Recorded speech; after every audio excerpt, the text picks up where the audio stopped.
Hey, welcome to Pod of Mercy. I am your host, Longhair Linda, and today's returning special guest co-host is. Hi, it's me, Nathan. Hello, hello. How are you this evening, Nathan? Well, it's evening for us now. I don't know what time it is that the listeners are listening to this. Yeah, I'm not too bad. Uh, Mainly just boring day at work and whatnot. The usual. The usual, the usual. Hopefully, How are you? well, I'm doing okay. I'm doing okay, not too bad. Um, Hopefully this can kind of liven up the last part of your day, Nathan, talking about Mr. Robot season 2. So we've changed things a little bit, listeners. If you listen Yeah. to Mr. Robot, by the way, if you can hear a very loud rumbling in the background, it is a random plane above my home. I don't know why it's so loud. I don't know if you can hear it, but just, ignore it. Um, yeah, I don't know if you listened I can hear before. it vaguely on my end. Can you? Okay, so then it will pick up on the recording. Sorry, listeners. Um, so we did Mr. Robot season 1. We had 2 episodes on that on the podcast, and we spoke in detail about each episode. So we kind of decided instead of going literally scene by scene, we'll try and just do like a summary of each of the episodes, but we've still split them up. So season 2 has 12 episodes, so we're only going to talk about the first 6 today. Are you ready, Nathan? Yes, definitely. Cool. Okay. So let's start then with just your thoughts on kind of how it started, how, because it was a twofer. It was episode 1 and 2 aired at the same time, I believe. Hmm. So how did you feel about the episodes as a whole, about the beginning of season 2? I remember. Well, I remember watching these like live as they were going up because I think like Amazon Prime was doing them the day after they aired in America, Mm-hmm. and like I remember thinking it was a bit slower than season one. On watch back, I'm enjoying it a lot more than I did the first time because I can binge it this time. But when I had to watch it week by week, I was little bit miffed. But yeah, the first 2 episodes, I enjoyed them a lot more on the rewatch because of knowing that they're setting up more kind of stuff. Like it's overall, it's a bit of a slower season compared to season one. Like you might have found that yourself as well. I did. So I did notice that there was more of a focus on. Yeah, it definitely feels like you're setting up stuff. Like as you watch it, it Yeah. feels like, oh, this is going to mean something more, either later in the season or in future seasons. Yeah, not as fast paced as season 1, but still very enjoyable. I don't know if it's because I am still Mm. currently, binge watching them. I didn't have to. I think I started to watch season 2 and kind of gave up after the second episode back in the day. But watching it now has actually it's been more that I just didn't have time to get through it, but I could have sat there and just binge watched the whole thing in one sitting if I had to, because it was interesting Mm. to me. But it is slower. I definitely know what you mean about the pacing.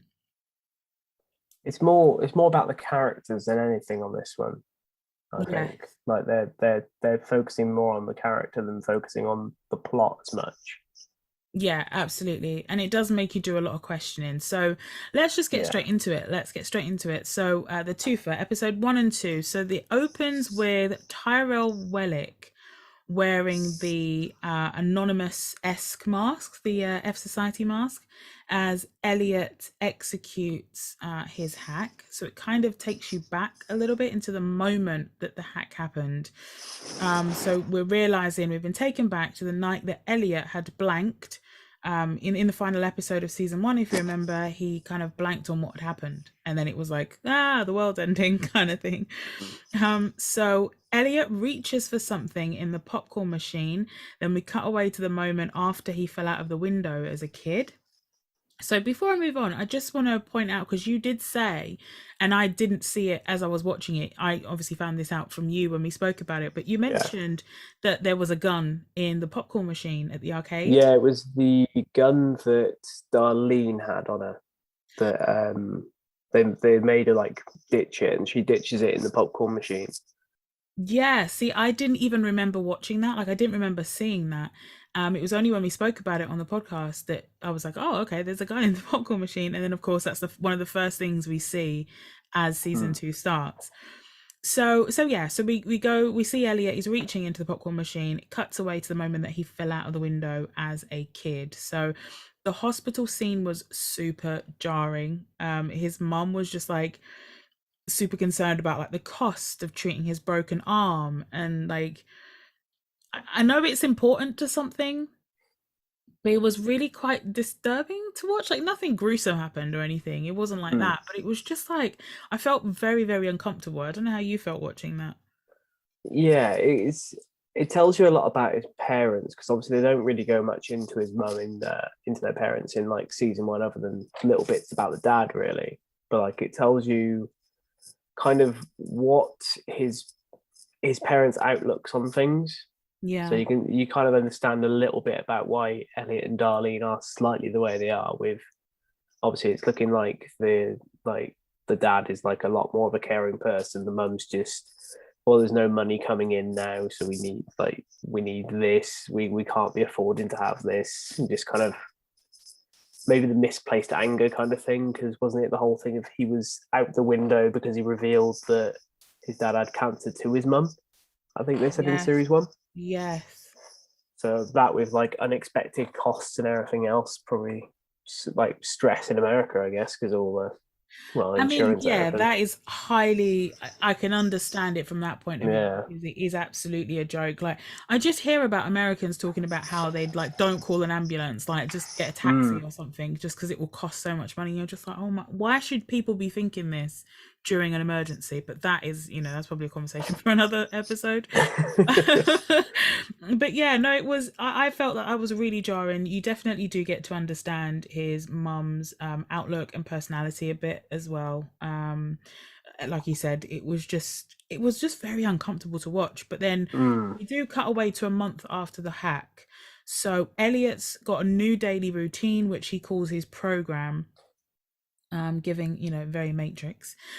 He's living with a woman who's unknown to us right now, I think. I mean, we later do find out that that's his mum, but to me, Yeah. and that I didn't know that at first. Were we supposed to know that as an audience? Do you remember? I think that's part of what the previous scene is setting up because I think she appears in photos in season one, but there's no direct flashback with her. There's just flashbacks with the dad. Right. I can't remember his name. He's called Edward, I think. Um, Elliot's dad. I'm not too sure. I But yeah, there's like flashbacks to the dad, but nothing really about the mum. So I think that first scene sets up who his mum is, so you have a bit of a better inclination, but they don't really focus too much on her, so you're kind of guessing a little bit. It was weird. She was very much a background character in her own home. Like it was very Yeah. odd. Like even the way it was shot, like every scene, it kind of felt. I mean, I guess Elliot is the main reason you're watching the show, right? Especially at this point. So fine, the cameras are mainly focusing on him in every interaction he has. But I do think it's very purposeful how they position characters in front of the screen. Mm. They're very, I feel like they're very they've thought it out very well. Like it's very, very purposeful how they do it. And There's a really so unique like cinematography to the show. Sorry to interrupt you. Like yeah, that, no, it's no. one of the most engaging things about it is that it's filmed like no other show. Like most shows use as much space as you can in the camera, and they've got like the lower third of like the corner is where the character is framed. Like you don't normally do that in any kind of cinematography. You've got like your kind of your camera will be split into like nine, like a grid of like 3 by 3, so it's 9 squares, and you have to fill up the action in like certain places. But they just do what they want with it. It's interesting to see. It's very interesting, and yeah, it is very unique to watch as somebody who watches or who has in the past watched a lot of different types of series. A lot, I watch a lot of TV shows in general, less now, but hopefully that will change again soon. But it is very unique in the way that they do things. It's very what's the word I'm looking for? There's a lot of ingenuity in how they do it, Mm. which is nice because even if someone like me, I don't really understand the technical terms like that. I just know that what I'm watching is different and is interesting. Do you know what I mean? I don't really know. I Yeah. couldn't tell you necessarily. I couldn't go into detail like you can, for example, or somebody who's, into production and direction and that kind of stuff. I couldn't tell you the thing that makes it interesting. I just know that what I'm looking at, I'm like, oh, I'm fascinated by this. Like, it's so interesting to Mm. watch. And they did actually So have a because deep fake as well.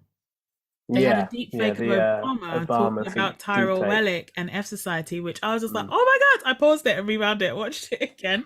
So I just thought it was so cool that, like, bearing in mind that season 2, it's not that it's coming out now. This was what, 2016. 2016. And I know deep fakes have been around for a minute, but that was a great deep Mm. fake. That was really good. This is going to be affecting our economy in ways that are extraordinarily significant. The FBI announced today, and we can confirm that Tyrell Wellick and F Society engaged in this attack. It caused a lot of damage, and we will respond. We will respond proportionally, and we'll respond in a place and time that we choose. That's not something that I will announce in press conference.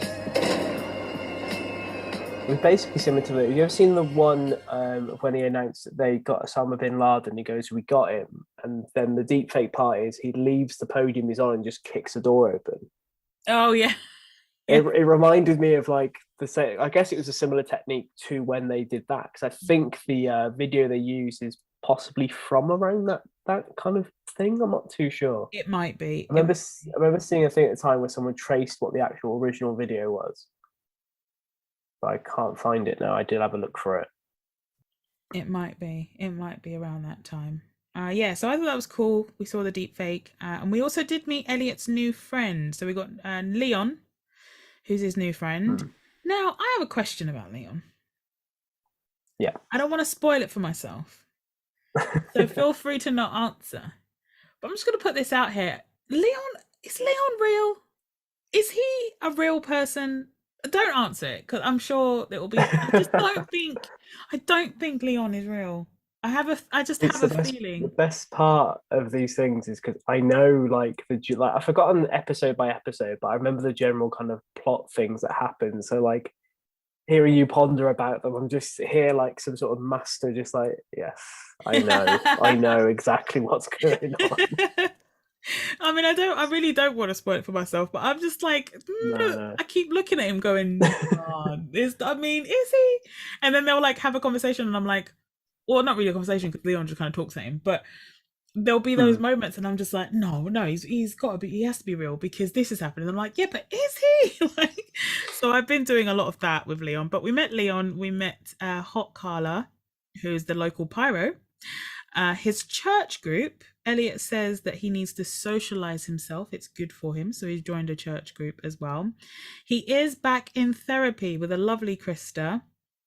And he tells Krista that he's been staying with his mum because she's the strictest person that he knows. He can't trust himself, and then clarifies that he doesn't trust him or us as the audience as he walks home. Hello again. Yes, I'm talking to you this time.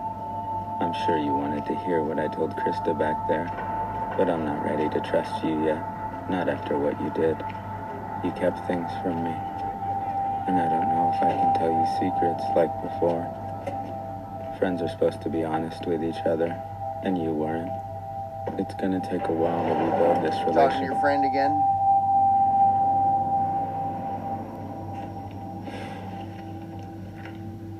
Thought we were done with all that.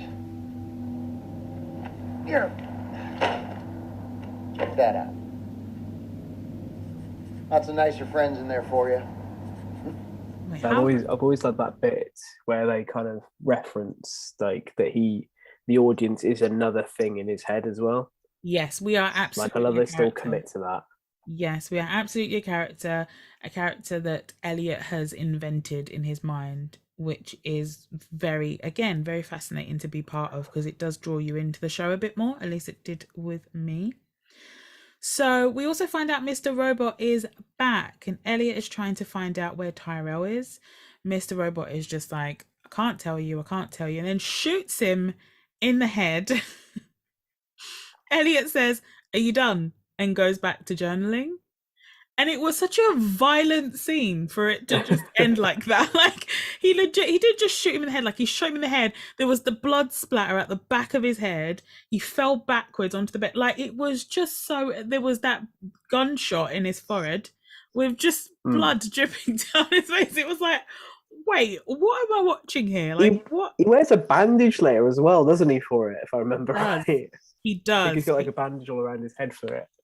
I watched this, but That's back when we were very- originally going to do this, must watch these like months ago when we were originally going to do this this podcast. So I'm trying to remember episode 1 and 2 as well as I can. Yeah, he absolutely did start wearing a bandage. Very weird. It just, again, shot beautifully and all that, but just what? Are we okay? Great. Let's move on then. So, some people wearing F Society masks saw off the Wall Street charging bulls ball. That was bulls. That was a scene that I made sure to make a note of because I thought that was poignant and very interesting, as I'll probably keep saying throughout this episode. It was very interesting and fascinating. It is basically the F Society as like, you can see the beginning of it becoming like a cult phenomenon now. Like they freed the people kind of thing. It's giving like very Reddit. Like, do you know what I was thinking of as well with some of the scenes with the F Society's following, right? It definitely gave me a feeling of when people on Reddit kind of banded together recently with the stock market. And how God, yeah, you know what I mean, and how just little simple things of little simple examples like that of people coming together, like mad shit can legit happen. And that's kind of the vibe I was getting watching this, even though obviously this was 5 years previous, or it aired 5 years previously, and it's obviously fictional, but it's just that I couldn't help but make those kind of correlations with what was going on in the program, and also what happened with the stock market when people on Reddit just decided to like tank something. Yeah, and like people kind of like went like a big movement, and people kind of like all.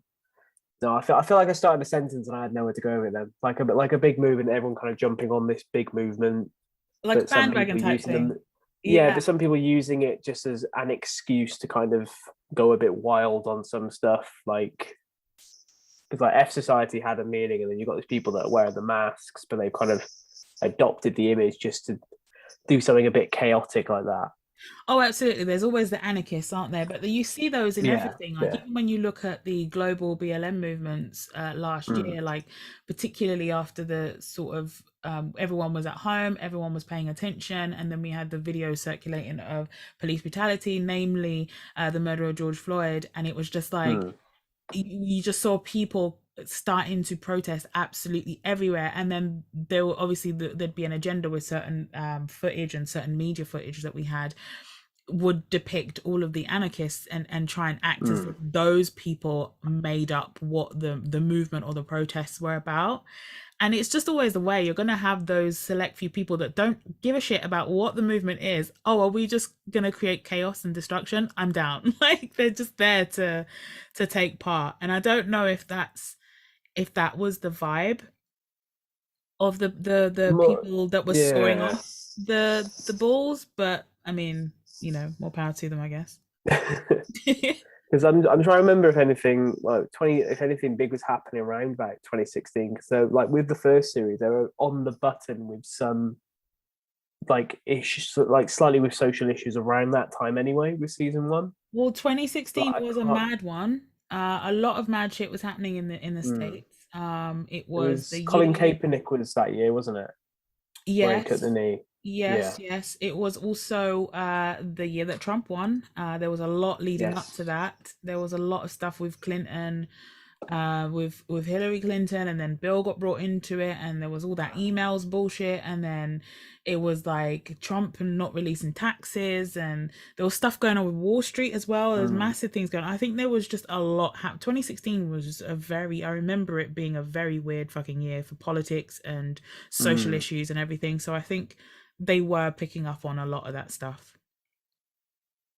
Definitely, yeah. Well, then we cut away to this lady who is in a very, very fancy smart home, and the tech just keeps fucking up. Like her fitness watch and like every part of her home systems are just glitching and crazy, and there's loud music and stuff's like looking like it's going to blow up or electrocute her, and it's just super chaotic. She's on the phone with the smart home company and ends up having to leave her house and to go to a different house that she has in Greenwich because she can't unplug anything. It's all attached and put together in the walls.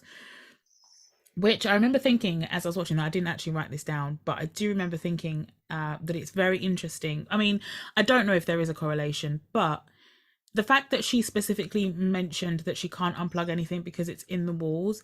And do you remember at Steel Mountain when they Elliot managed to do the hack because he hacked into the temperature controls in the wall? Yeah. I just thought I was like, I don't know if there is something there, if I'm just thinking too much into it because I feel like I have to while I'm watching Mr. Robot, but I feel like there's something maybe there that's a little bit poetic, maybe. I don't know. I think it might be part of kind of that she's got such a, I don't know if it's, this is my interpretation of it, she's got like this amazing smart home, you know, everything is automated, and it's a case of, it might be very easy to unplug, but like it's kind of showing that people with all this smart technology kind of go away from the simple solutions of like you could just unplug it, like whether she like even like some kind of like small little offhand joke maybe. I'm not too sure. like It was my interpretation of it. Yeah, that makes like sense. the whole thing of like just turn it on and off again. But the thing is that like, works. It was probably quite simple. But it was That's probably the quite thing simple. that people she say couldn't figure because it out how. works. Oh yeah, it solves 90% of the problems I have at work. Honestly, with like almost anything, if you turn it off and turn it back on again, usually it will work. Yeah. Like literally almost anything. And I think that's weird, but it's very true.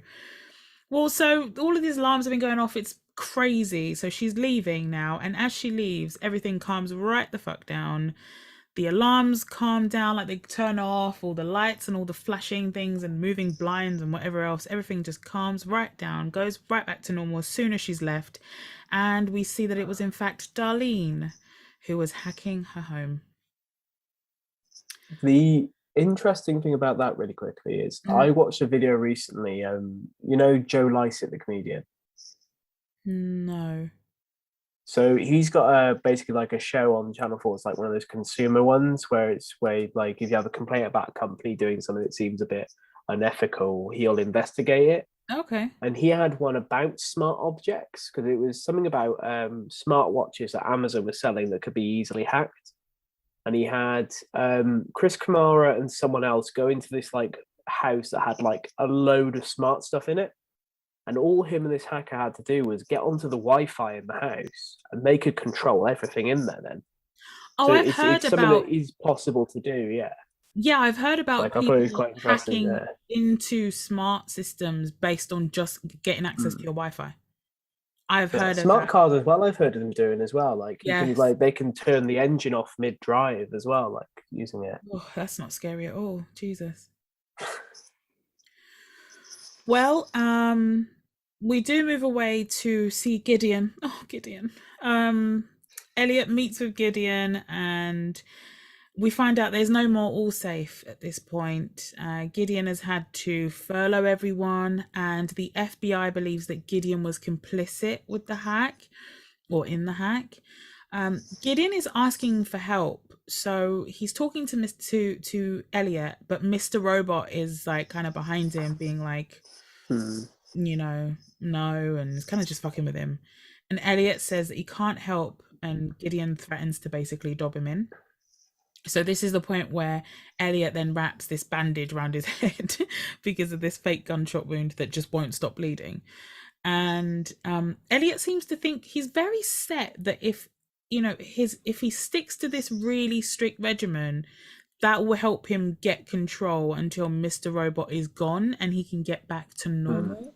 Now, I know that we are a character in his head, and that us as an audience, we're only really seeing what we've been shown, which is everything that, you know, from season 1, episode 1.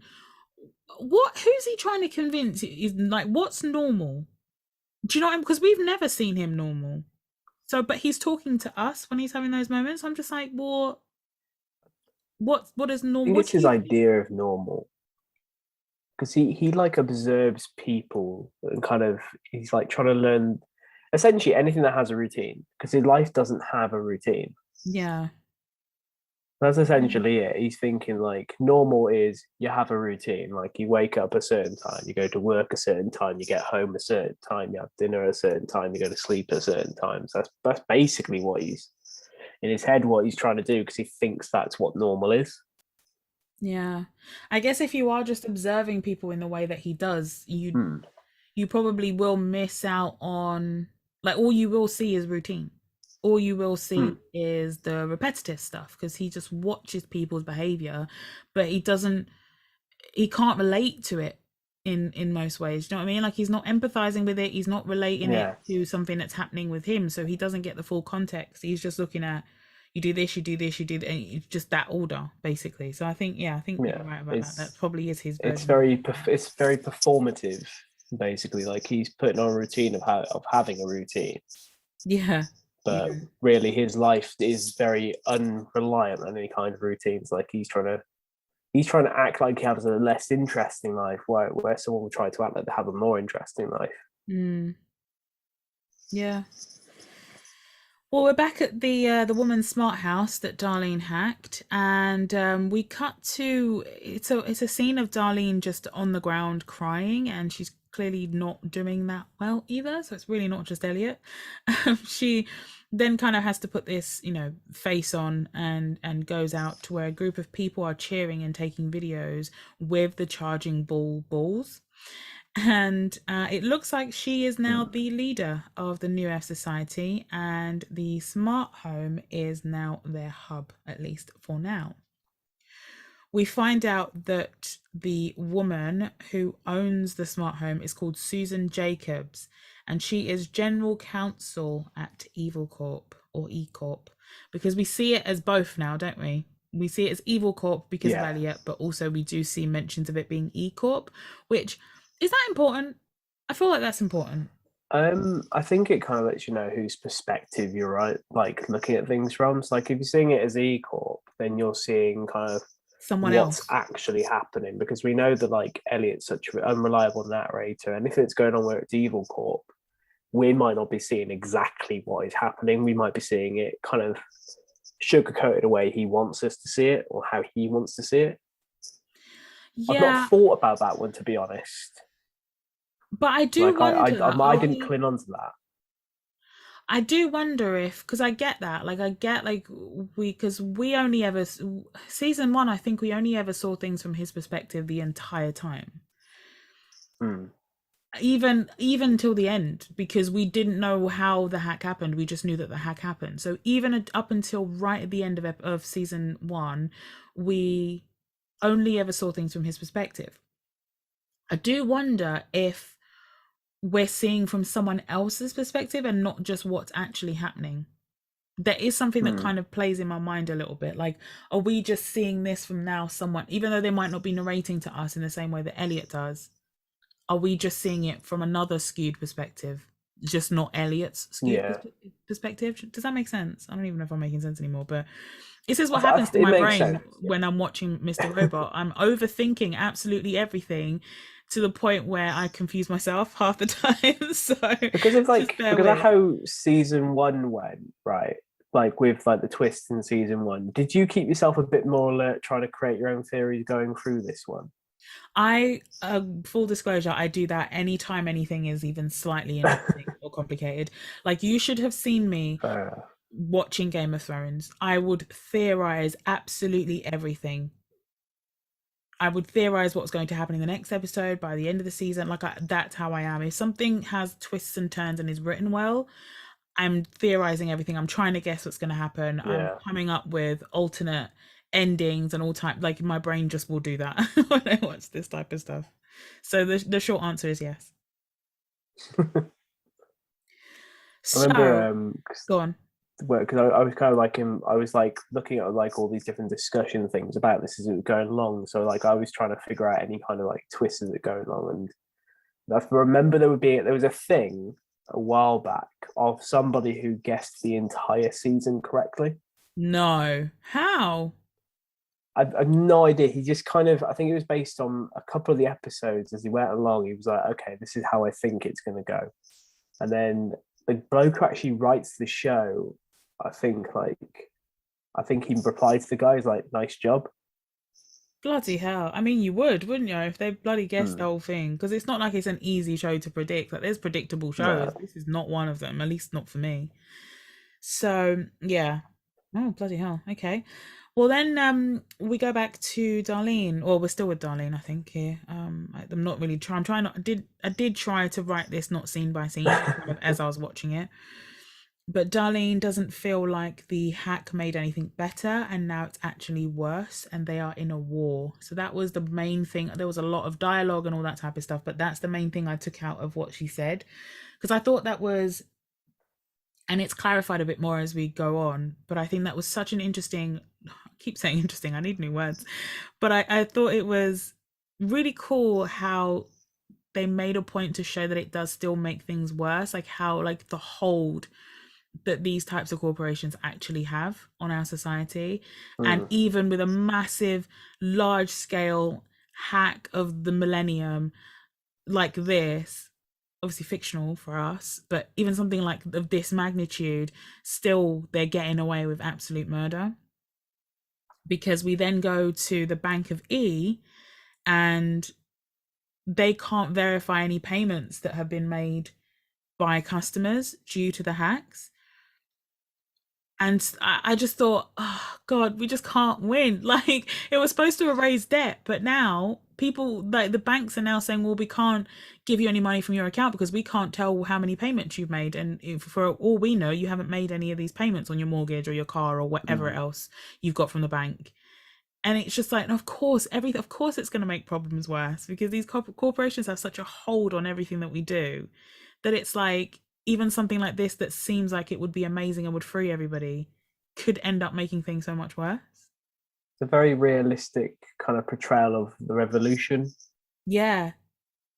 because everyone thinks it'll all be perfect. You overthrow like the big company, everything's perfect, without taking like the trickle effect of it all into account. Just horrible. And seeing like the way that and the teller is doing their job, but the way that that bank teller just kind of says it so nonchalantly to this older woman who's just kind of like, but I've made all my payment, and I was just like, oh, I hate them all. Like, it will make you a friggin' anarchist, this show, man. Like, if you were not anti-capitalism before, watching this makes you feel like, oh my God, I hate them all. But anyway, in that scene in the bank, they are also currently being hacked, the bank. One of the staff is F Society, and that we kind of spot them because it's that guy with the hair. I still don't know his name. I was trying to figure out his name as I was watching episode 6 last night, and they didn't say it once, I don't think. So I still don't know his name. Which guy was that? The guy with the glasses. Mobley. Mowgli. Oh, Mobley. Mobley, yeah. Okay. It's Mobley. Romero is the older guy, and the woman with the, I want to say hijab. Not hijab. I think it is a hijab. That's Trenton. What's her name? Trenton, yeah. Trenton, okay. I'm really bad with names. I only remember Romero, but trust me, how do you think I felt for Game of Thrones? By the end of that show, I'd watched every episode, but I didn't know a single character's name, bar like the key people. Yeah, if it wasn't like Cersei, I don't know. Daenerys. That's all I've got for you. Like, honestly, it was so hard keeping track of people's names, and I'd get confused with some of them that were really similar as well. Like Missandei and Melisandre. I used to call Missandei Melisandre, even though Melisandre's the evil one, or the red woman, or whatever. But like, I don't want to just call her evil, but yeah, like, it was weird. Like, there would be certain names that were really similar like that, and just really, the worst were the names that were very close to real names but were just slightly off. Like, why? Why would you do this? It's like Jamie. It was spelt like Jaime. Yeah, spelt really weird. Like, it just seemed pointless to spell it that way. It was such a weird thing. Yeah, really weird. They still spelt it wrong every time anyway. I know. Anyway, back to Mr. Robot. So we are at E Corp and Susan. So Susan is the general counsel, remember, guys, and she's also the owner of the smart home that is now F Society's new hub. Susan discusses with the chairman of the board, Philip Price, and the CTO, Scott Knowles, remember him, about the $5.9 million ransom that's supposed to be delivered by a chief officer. Scott Knowles volunteers and says he will deliver it. So they're following the instructions of the ransom. This ransom, by the way, has been set up by F Society. They've got a hold of the system. Again, they were hacked at the bank. They've been hacking everything since. So we're now at the park. They're following instructions, and it's Scott Knowles. He's got money. So at the park, F Society has something delivered by bike messenger to Scott, who's waiting to hand off the money. And there, inside this, package was an F Society mask and something else, which I couldn't tell what it was at that time.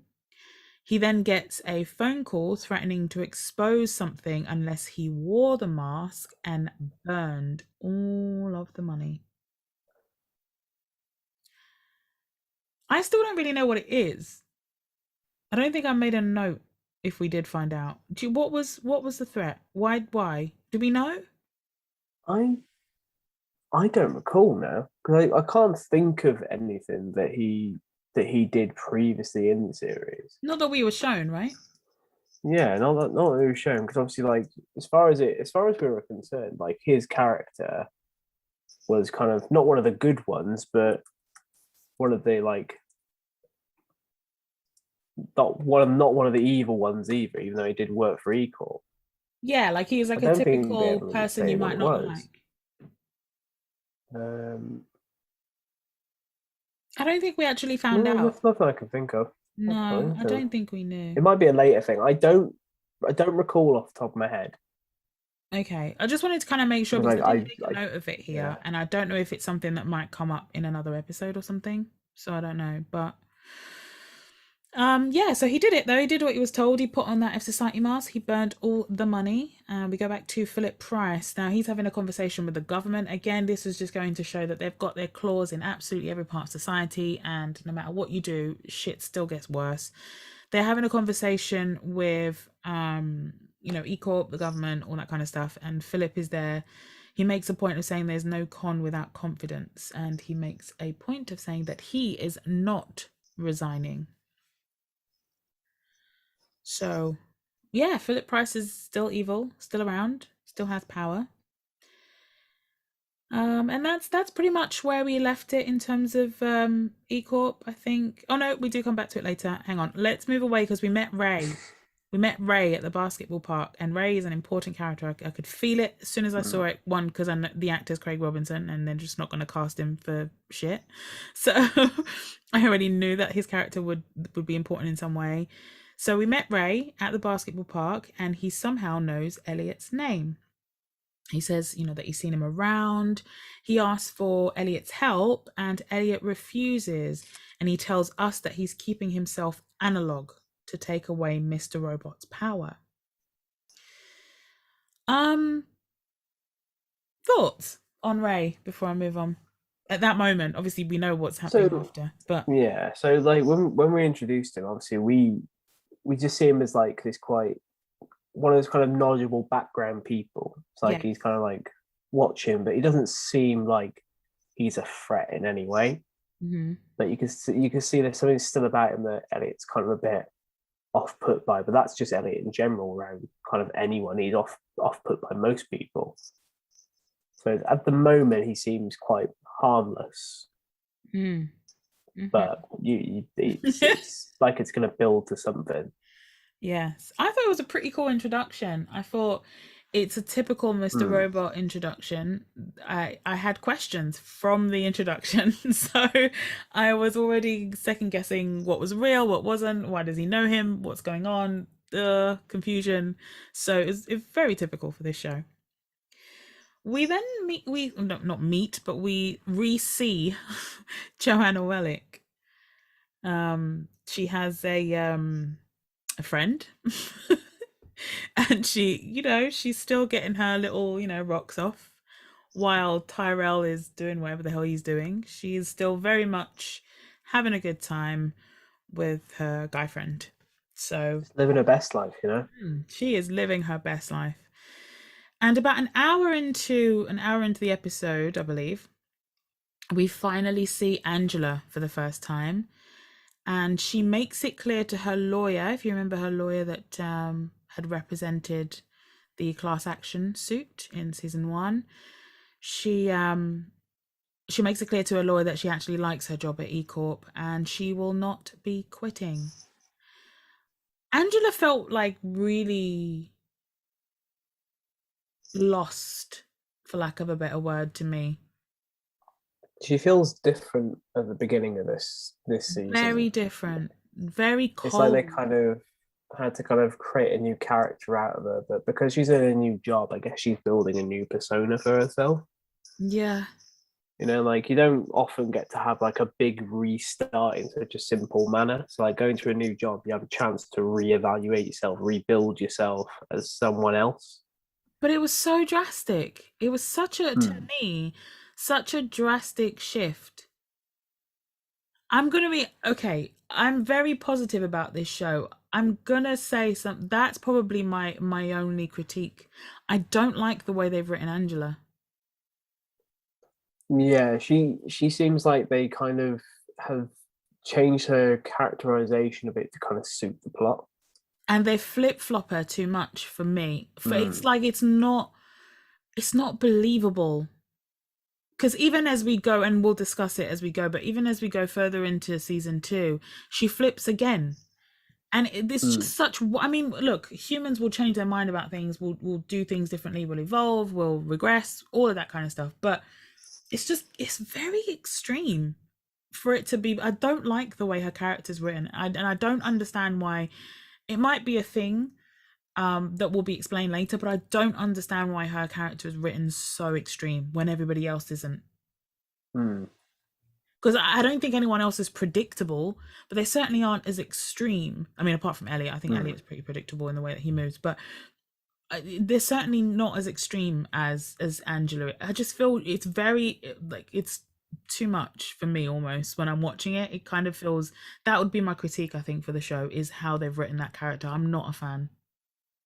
Yeah, Angela kind of, I found that during most of like the show, Angela kind of just was there to suit a plot thread or suit a plot line. Kind of, she's excellently played, but she never kind of develops much. Yeah, acting fantastic, like you say, very well played. Not a criticism of her acting ability as an actress at all. I can't remember her name now. Oh God. Portia Doubleday. That's it. This is not in any way a criticism of her skill. I think she's doing a great job at acting out what she's been given. I'm not a fan of the way this character is developing. It feels like you said it. It just like she's just kind of molded and fitting into however the story is going to go. Like, I kind of noticed it in season 1, but there was so much happening that I think maybe I didn't really zero in on it that much. But you know, even the way she was written in season 1, if you see from the beginning where she's like this childhood friend, this kind of super moral person, and like, you know, the only person that kind of Elliot can, you know, that she can kind of see through Elliot and will be like, no, focus in on me again. Like, I don't like how you're drifting off. Like, kind of her main role in like season 1 seemed to be to help with the Darlene twist, really. So you had that scene of them doing ballet together. Yes, but then why was that seemed like the key thing she was doing there? I think we noticed it more in this series. Obviously, we've gotten used to how she was in series 1, and now she's completely changed in this season. But even in season 1, she changed. It was at the end. Like, that's what I mean. There's bits that don't make sense. Like, at the beginning, how she was with Elliot compared to how she was with the boyfriend and the whole CD thing, that's already very different for what we are trying to understand her character to be. And then we go back to the Darlene dynamic, like you said, with the ballet and getting to know who Darlene is. That makes more sense with the first version of Angela that we met, not the Angela with the boyfriend in the CD. And then we get the Angela that kind of closes off completely, which again, understandable, trauma, all that kind of stuff, and then ends up working at Evil. Like, that doesn't align with anything that we know of her. Do you know what I mean? It's just we're kind of getting, it's almost as if we're getting 2 different Angelas constantly. Yeah, I know exactly what you mean. It is like I say, it is literally like they're just kind of having to suit the plot. They need something that pushes the plot along. So we've got Angela. Angela will do it. Fill this gap in. fill this gap in. Yeah, I'm not a fan. But anyway, I digress. So, yeah, so she's, evil corp, not gonna quit, all that kind of stuff. Elliot sees Ray again, and he realizes there was a brief gap in his memory and journal. He is not letting the Tyrell disappearance go, and he keeps trying to push Mr. Robot for answers. Then we have the very, very sad spoiler alert. I mean, you shouldn't really be listening to this if you haven't, because it's a bit, or if you intend on watching it, I probably should start off saying spoiler alert, but an insane person shoots Gideon in the neck at a bar. He was very much a QAnon type and was calling him like a crisis actor and using all of these kind of terms, again, very popularized in 2015 and 2016. So very on the nose there. But yeah, he was kind of having this conversation with Gideon, seemed normal, and then he just turned really weird and then shot him in the neck in a public place and then said, like, he literally said, "This is for our country," and then killed him. And it's another one of those things that, like, it almost makes the show feel a bit timeless, because, like, it's very much a realistic thing still happening to this day and age. Obviously not the random shooting kind of thing, but like, well, the crisis, people thinking crisis actors, the crisis actors and things mainly, but yeah, of course, like the random shootings as well. Yeah, well, like I say, he was talking like very much QAnon, very much 4chan, very much certain areas of Reddit, wherever Pizzagate and all of that came from in real life. It felt very much that they were definitely drawing from that type of place. And the episode ends with Elliot, which I thought was an interesting thing to bring up as well. Oh, sorry. Sorry, I think our like voice is delayed on this for some reason. I'm not too sure why. I think so. But yeah, I thought it was an interesting part to play with the whole conspiracy as well. Like, they play with the whole, not the conspiracy angle, but like they play with a side that you don't really see on TV that often, with like having the people who deny this thing is even real. Yes. Like, you don't get that very often. So I thought it was an interesting angle to bring up. And also, I did a quick bit of research because Gideon was in a gay bar, I believe, wasn't he?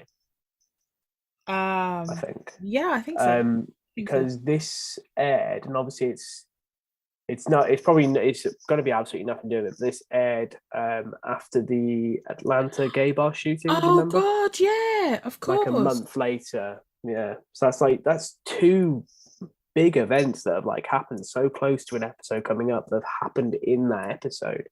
Wow. Yeah, because we had a couple of those in season 1, didn't we? Where they couldn't possibly have written for it, but yeah, the Ashley Madison hack and the journalist getting shot on the news report live. Damn. I believe it was. Damn. Right. Yeah. No, I totally had forgotten. Well, not completely forgotten about it, but I definitely did not put those two together at all.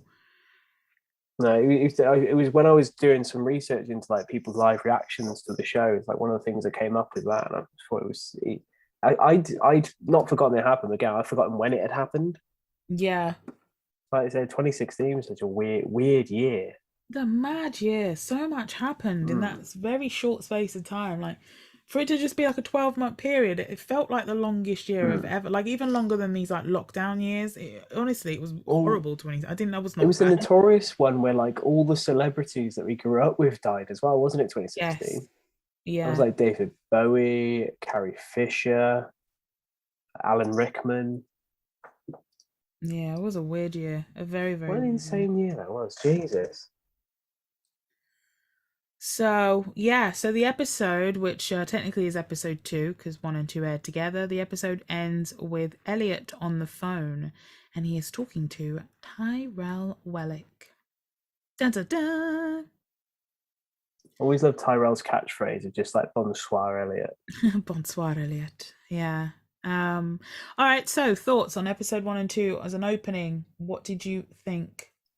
It's slower. It's setting up some interesting things. But part of it feels like they didn't quite know where to go from the end of season 1 a little bit. So they're having to kind of not making up as they go along, but they're having to. There's a word for this. Brain's completely gone. Improvise. Improvise a little bit, I guess. Yeah.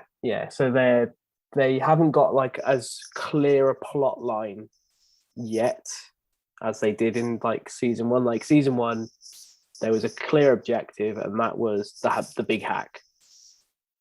There's no clear objective just yet on this one.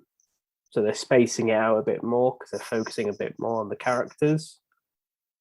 And those little kind of like, not non sequitur moments, but you know, when a show gets a little bit creative and has like a moment that doesn't really serve the plot, but it serves the characters a bit more to develop them. They're doing a little bit more of that. Mm-hmm. That's fair. I mean, I guess it is slow in those ways, but in terms of things happening, I mean, it certainly kept my attention. There was like all sorts of shit going on. The burning of the money, that was a lot. There was certain scenes that were just like, whoa. And then of course Gideon getting shot, I had audible gasp. Like, yeah, that was a lot. That was a lot for me. It was 1 and 2 was a massive way to come back to a show. Like, I'm trying to think of it in like real time when it's airing, however long the gap would have been between the end of season 1 and the beginning of season 2. Coming back to that, I feel was just like, whoa, okay, this show's back. Like, to me. But I get what you're saying about, I thought 3 was a bit slower, even though, again, mad shit still happened in 3. But speaking of 3, let's just go into it. So in episode 3, we're taken back to when Leslie, aka Romero, was recruited to F Society, and how the arcade actually ended up becoming their first HQ. So Leslie tells the very disturbing story behind the arcade, which was originally named Fun Society Amusement LLC. And Leslie found out about it from his cellmate, who believed that it was haunted and that the arcade will make you crazy. So I thought that was really cool that we got to see where this whole F Society thing comes from, the whole story behind the arcade. I thought that was shot really well as well. It was kind of shot in a really interesting way, where it's kind of the back and forth between, if I'm trying to use memory on this because it was a while since I watched 2, but 3, but they did a really cool thing where they were bouncing back and forth, but it was still both in past times. So there was no coming back to the present in those conversations, but it was shot in a way that made it feel, I don't know what I'm saying. There's literally cinematographers passing out right now that are listening to this, like, oh my god, stop talking about it. You're not making sense. I think I get what you mean. So we're then taken back to present day. And Elliot is on the phone with Tyrell, as it ended in episode 2. And he's trying to find out what the plan is and what happened that night. Mr. Robot shows up and hangs up the phone, saying that it's not safe to talk on the phone, and that he delivered since Elliot wanted to talk to Tyrell. At that moment, Elliot finds out from the news that Gideon was killed and his killer surrendered themselves on the scene. So this kind of sparks off deaths. So Leslie Romero is found dead in his grow house. Hang on, before we talk about the deaths, what is going on with this Tyrell thing? This is one thing that's really getting on my nerves. Where is he? What's going on? Because spoiler alert, still don't have an answer by the end of episode 6, and I'm getting quite annoyed. I'll be honest, I don't remember. Like, I don't remember much of the Tyrell stuff in the season. Like, I know he's around somewhere, probably doing something. He's doing something. It is a thing, though. Obviously, Mr. Robot says that, like, he's fulfilled the thing of getting him to talk. He got to talk to Tyrell. Do you think that phone call actually happened? No. I don't. That's what's getting on my nerves. I don't think that phone call happened, but then later on when he has come, well, when there's phone calls happening with Joanna. Yeah, I think it's Joanna, yeah. Joanna. That I think is Tyrell. I think maybe. I don't know. I don't. It's annoying me. It's They frustrating. set up a lot of stuff that like just gets straight into your head now. Like especially especially when you know what the show's about. Because when you're watching season one, you're like, oh, I don't really know where this is going. Then you've got the whole thing of, oh, he's imagining this person. Yeah. Oh, he's okay. He's actually a tiny bit insane, a little bit. And then you start to wonder now is what is going on? Is like that's what I love about it, is you've got this unreliable narrator because anything could be happening in Elliot's side of things. Like Yeah. everything that happens on everyone else's perspective is, I would say, like when you're with any other character, everything happening is genuine. When you're with Elliot, you do not know. You really don't. And honestly, it's so like I'm just the next scene really made me feel ill. So ill. And it was Elliot ODing on Adderall Ugh. to get rid of Mr. Robot. Right. It was how visceral it was. Oh my It god. was This will live with me for a while, I'm not gonna lie. But so basically he just starts taking all this Adderall, right? And then he gets kidnapped on the way home. He gets taken to some place and is force-fed cement, right? And because he's an unreliable narrator, of course none of this is happening. And it cuts to Elliot throwing up all of this Adderall, like with Mr. Robot telling Elliot that he's buried deep in his brain and that he owns him. And then possibly the most disgusting thing I've watched, Elliot picks out the Adderall chunks from his vomit, swallows them, and then says he will not be owned. I have burrowed underneath your brain. I am nested there. I am the scream in your mind. You will cooperate, my son. I will make you because I own you.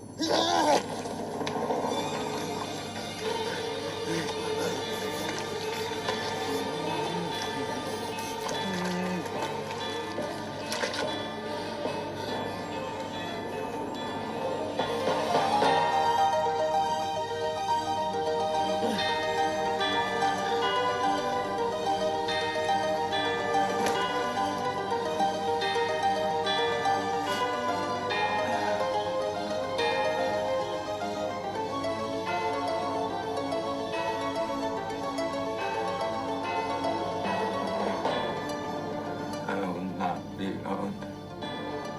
Oh, it's so vivid in my head how he does it as well. Because he's on his hands and knees just picking through. It's oh god.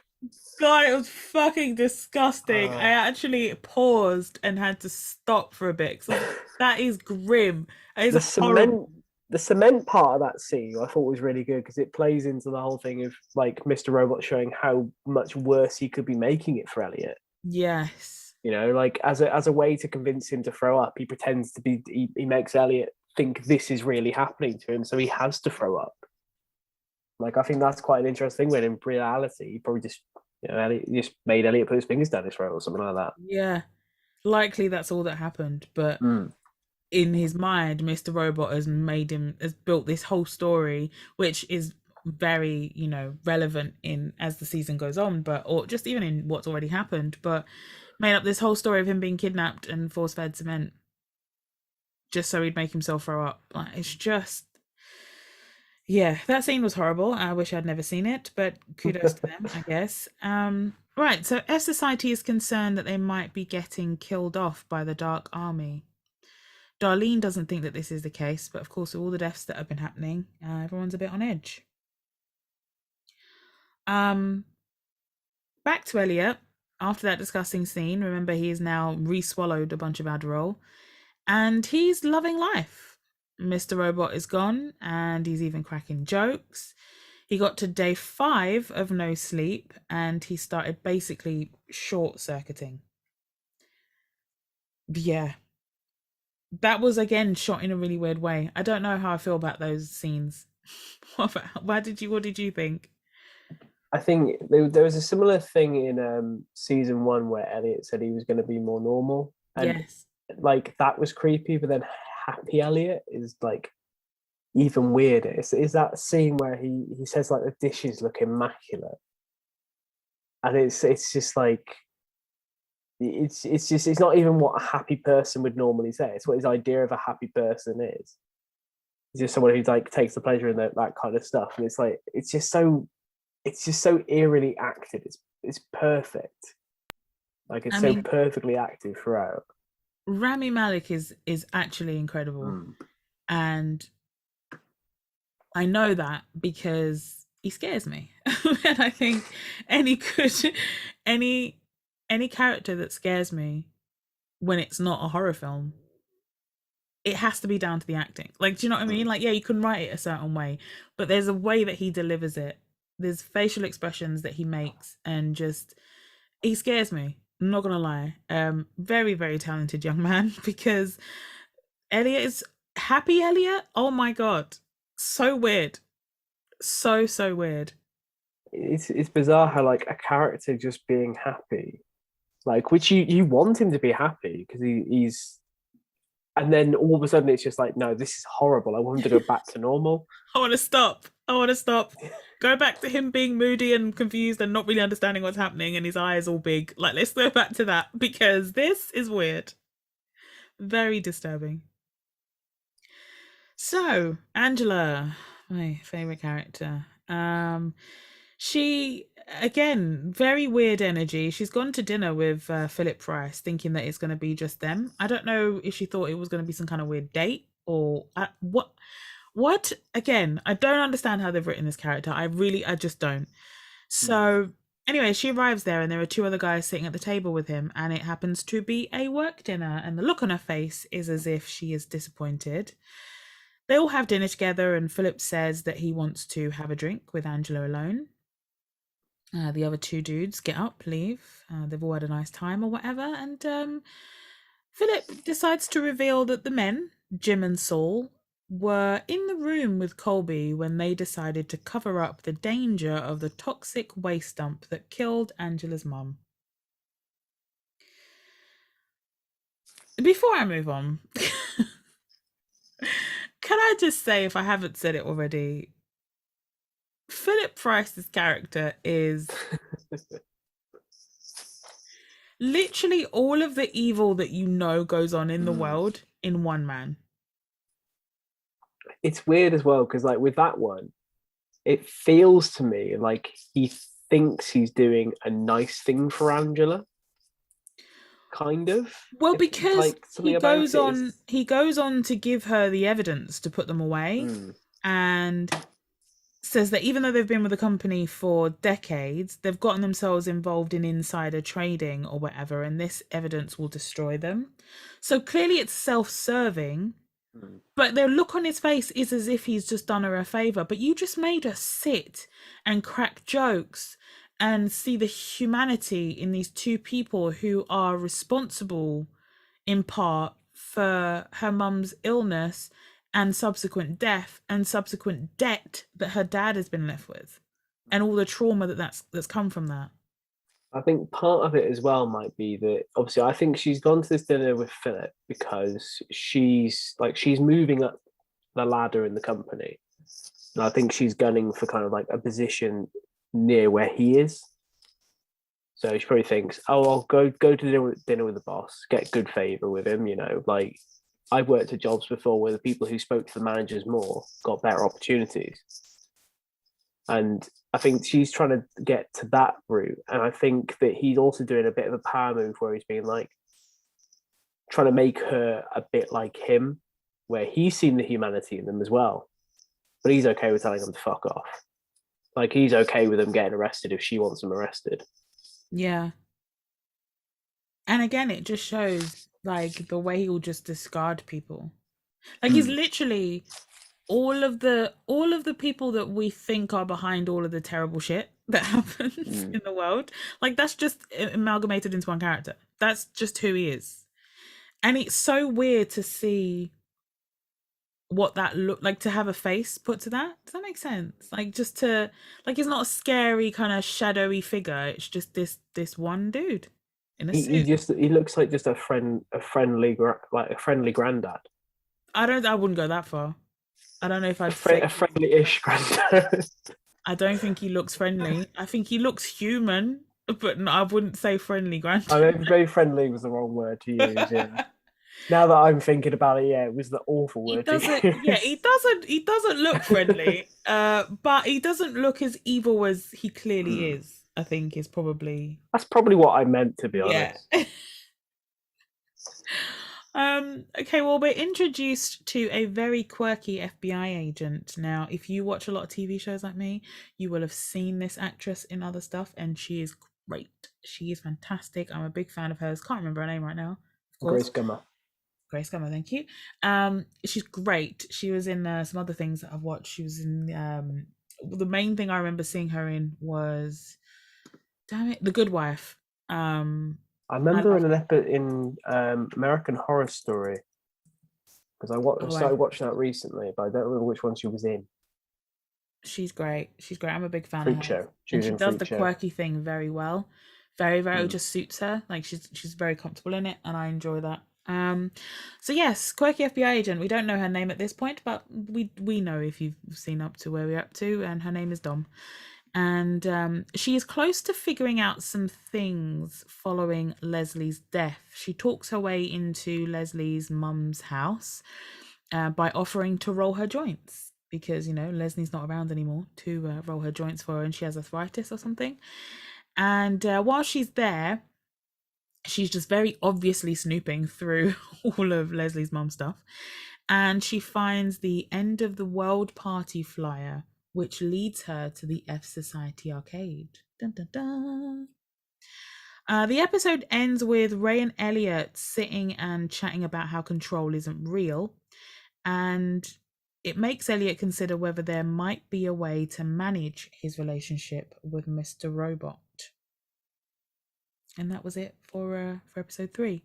Again, obviously not gone into as much detail as we did first time around, because this is just something you have to watch, and also we don't have 3 hours to do this. I've still got to edit this, and I'm not trying to do that again. But yeah, what were your thoughts? Episode 3, Nathan. So I quite preferred episode 3, to be honest, from episode 1 and 2, but I think I've gotten used to them being a little bit, I keep using the word slower pace, and I feel bad using it because it sounds like I'm using it as an insult, and I'm really not. Like, it's, yeah, like sometimes I like a slow burn kind of drama, you know. Dom is one of my favorite characters in the entire show. Yes. And I always love when they kind of, how they introduce characters into the show with their small quirks. So was it this one with her having her discussions with Alexa? Oh, Trying to remember, or is that a later episode? that might be 4. Might be 4. But yeah, that some stuff like that conversation, like she's I don't know, describe, she's just a great character in the whole season. When you watch the rest of it, like, she's great the whole way through. Yeah, she's fab. I'm a big fan. Even up to just 6, like, she's great. I can't wait to see what else she does. Like, I like how she's quirky, but she like figures stuff out, and she's super like human. I think I've said that a lot today, but even like I like her conversations with like the shop owner that, you know, does the best turkey sandwiches or whatever, the turkey club sandwiches. Oh yeah, that one. Yeah, I love stuff. I love little nuggets of stuff like that in shows. I find them really endearing and cool to characters, especially when they're newer characters that they're trying to introduce. I'm a big fan of that. As well, I think the reason I like this episode a bit more is because it's introducing a lot more plot. So you've got Romero being murdered. That's setting some stuff, like that's setting wheels in motion, basically. So like now it's like there's a plot line now, if that makes sense. Like, it's not just the, like, episode 1 and 2 felt a bit like the epilogue of season 1. This feels like season 2 now.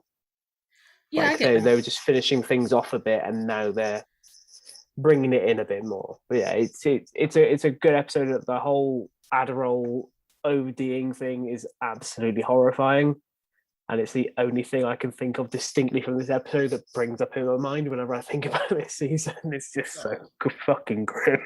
Oh, horrific.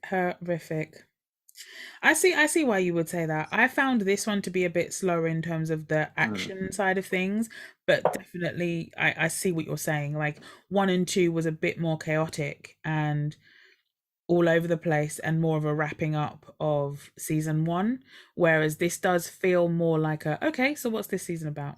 Like this is where Mm. they're introducing stuff. So I definitely agree with you on that one.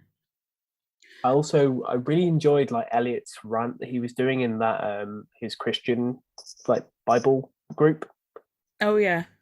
like Doing about his own like the Adderall.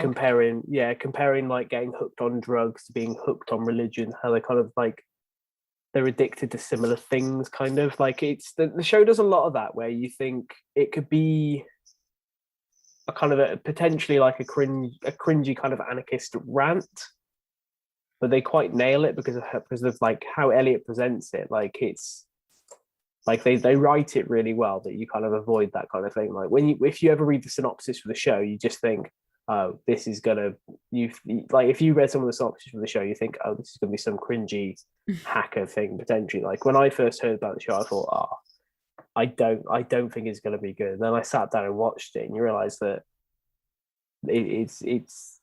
it's not what you think it is. Like there's more to it. But like I love that. I highlighted a quote that was like getting people hooked on the drug of hope. Like that Oh quite stuck yeah. out to me in that rant. Yeah. I like that one. Sorry, there's just a siren going by. Bear I with. can hear that one as well. Yeah. God. Um, okay, so episode 4, we are taken back to when Darlene goes to see Elliot before F Society. Let me just wait for this. I don't know who this ambulance, police, fire engine. No, it's not fire engine. Ambulance or police is looking for or trying to help. But it's incredibly loud. Is it parked up outside or just like driving back slowly? I feel like because I live around a lot of one ways, and Mm. I feel like they were at the front of my place and then went down the back. I think that's why it came back again, because that was too short of a turnaround. They hadn't stopped; they'd gone away. Um, See, it's different. Me, I live in like the center of town, so like I'm like a few doors down from like 3 different clubs. But like my windows, I've got like a two window system. So I've got like an indoor window, then an outdoor window, which is must be like the original one for the building. yeah. So if both of those are closed, I hear nothing outside of there, Oh, except for like during the England games for the Euros. Like they managed to get through them lot. yeah. I tend to not hear very much. It's more it Hmm. has to be loud stuff like that. Like especially because I'm right at the top. I'm upstairs. Um, but because I have a skylight in my room, Okay. if there's a siren, I'll hear that in my room. If the church bells go, I'll hear that in my room. And if, like earlier on, there was a massive plane that was happened to be flying low, then yes, I will hear that as well. But in terms of like random noises and stuff, thankfully, I don't tend to get much of that. See, the worst one for me here is because I'm on the top floor as well in this building. I've got like an attic above me, so that's quite hollow. So any animal that lands, well, I say animal, any bird that lands on the ceiling, on like the roof of the building, that like echoes through. Oh, Like the seagulls in the morning are the worst, but like a lot I of the time they're do. not really on my roof. They're like across the way, and I can barely hear them then when they're elsewhere. I do get the odd pigeon on my skylight, and while that it's not hollow, so it doesn't echo or anything, but I Mm. will hear little scratching of the claws. And there have been times when Oh, I've heard a little tap, tap, tap as I'm getting dressed, and I look up and there's a pigeon watching me. And I'm just like, oh, okay. It doesn't happen see, often, but it's happened enough times where I'm like, oh God, what the hell? And it kind of just stays in my mind. And like this, I just look up and there's pigeon eyes on me as I get dressed, and I'm just like, oh, okay. there's this little kind of like windowsill outside my living room window. So I'll just be sat on my sofa in the morning, just like relaxing before I go to work. And I'll look and there's just like a couple of pigeons just sat there watching me through the window. But if I like stand up or move slightly, they just peg it and they're just gone. But I had the window open the other day and a pigeon literally landed on my window and I had to yell to make sure it didn't come in. Like it was the most inhuman sound I've ever made in my life. It was boiling hot, and I just saw him land there. I was like, ah! And then he was just gone immediately before I even got up. The loudest thing in this place is the bloody hamster, to be honest. See, like Leave it that. alone. Did you hear that? I heard like a creaking. Oh, that was a motorbike. I'll only hear like when it's like an obnoxious sound, I'll hear it in my bedroom, which is the only unfortunate thing because of the skylight. You just hear everything, and I don't know Yeah. why. It's very annoying. See, I faintly hear cars, but there's not a lot because there's like a road down the very bottom that goes through town, but that's not open during the day. It's only open after like 5:30. But obviously, I'm at work till 5:30, so I never get to enjoy that bit of peace. But things you see out there, like I saw, there was a bloke walking down the street, like holding this massive Bluetooth speaker, like walking down the street once before. Like he was just playing like the hardest bass. Like I put my head out the window, like I shouted at him to turn it off, and then he was walking down the street for a bit in silence, and just starts playing that sea shanty that was like going viral a few months back. It's just like obnoxiously loud. Oh God. And I could hear him through like both the closed windows. I've had like a dude on like a mini motor, but he broke down on the side of the pavement. It's like he's there like trying to just like, you know, when like you're on a bike, but like you're not pedaling it, you like just pushing your feet across to make it move, like, Yeah. across the floor. He was doing that, but he was on a mini motor. So like his knees were really high up. It's like he just looked really, he's just like a kid riding it, like a guy riding a kid's bike or something. I remember seeing, I think it was Gypsy Travellers on like their like horse racing down that street before. Bloody hell. What is with the horse thing? I That have genuine no idea. question. I genuinely don't. I've never understood it, but I know that it's a thing, and I just don't. I don't get it. I don't either because they were down here for a couple of weeks a while back. They moved some of their stuff onto the car park that's just outside the football ground. They were there for a couple of days last month, and then they just moved along. But I don't know. That's the only thing I ever heard from them was when they were on there, with like the proper just like being pulled like horse and cart, not like a massive old traditional kind of cart, but like a smaller kind of thing. Like a Just two of makeshift them just type come car. down. Yeah. Yeah. I It was don't know. odd. I've always Very wondered weird. why that was a thing, but because it's everywhere. Like it's not just in certain areas. Like whenever I've seen an area that's like inhabited by travelers, there will be the horse thing, and I'm just like, why? And why? Who made the decision? Or that's I don't know. Is it like? I find Is it it just interesting. like cheap? I don't. I was gonna say, is it cheaper than cars? But I at don't the same time, like the ones that that have been here before, they've got caravans, so surely they've got cars to move the They caravan. have cars as well. Yeah, I don't understand it. I really don't. Unless they I don't know, maybe breed them for racing or something. I have no idea. I don't know. Anyway, we've gone completely off topic. Episode 4. Yeah. So we are taken back to when Darlene goes to see Elliot before F Society, and she says, "In it one." And I think that that's some type of like emergency code between them, I think. So we find out it was all Elliot's idea to take the job that he'd been offered at Allsafe and to take down Evil Corp. So he does this while wearing their dad's Mr. Robot jacket and the now F Society mask that Darlene had asked him to wear as a joke. So that's good. We get a little bit of context as to what happened before we were introduced to everybody in season Something 1. about the scene. I love the little flashes you get of them as when they're being brother and sister. Yeah, me too. Because whilst Elliot is like doing his Mr. Robot thing and everything, you don't get much of that. You only really get it in these flashbacks and just like them having a little emergency code. They've got a whole film thing they're doing. Like I love those little moments of them. Like that's a highlight of this season is you get a few more of these character moments, which is great to see. One thing is it does make the stuff in season 1 when he temporarily forgot that Darlene was his sister feel even more gross. It's just like, oh, you tried to kiss her and everything. Ew, gross. I always Um, forget that he did that. Like, I always remember the plot twist of like, oh yeah, Darlene. Like, I forget it was even a plot twist at yeah, a certain point. I'm like, oh, Darlene's his sister, and I forget how we found that out. in a very gross way. But yes, Uh, that's what I thought of. I'm like, oh, this is so cute, and I'm like, oh, gross. Why did that pop into my head? Like, um, so in present day, Darlene and Elliot are meeting, and he tells her that he's seen what she's been doing in the news and that she needs to stop. He's not happy about this. And we cut to the arcade where the FBI is tearing it apart, and they actually found a bullet casing. Sorry if you can hear church bells, guys.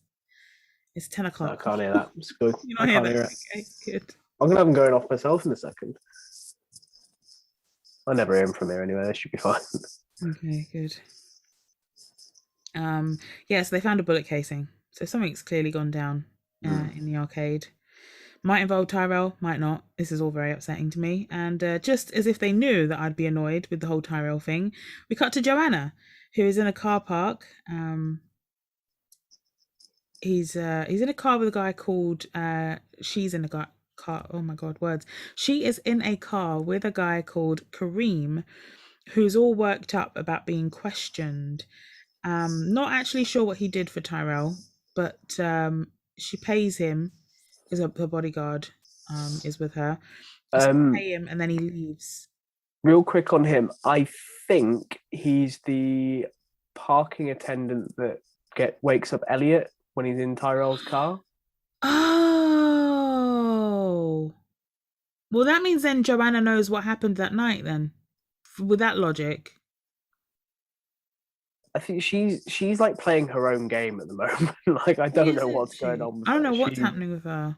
Because she was really suspicious of Elliot anyway at the end of season 1.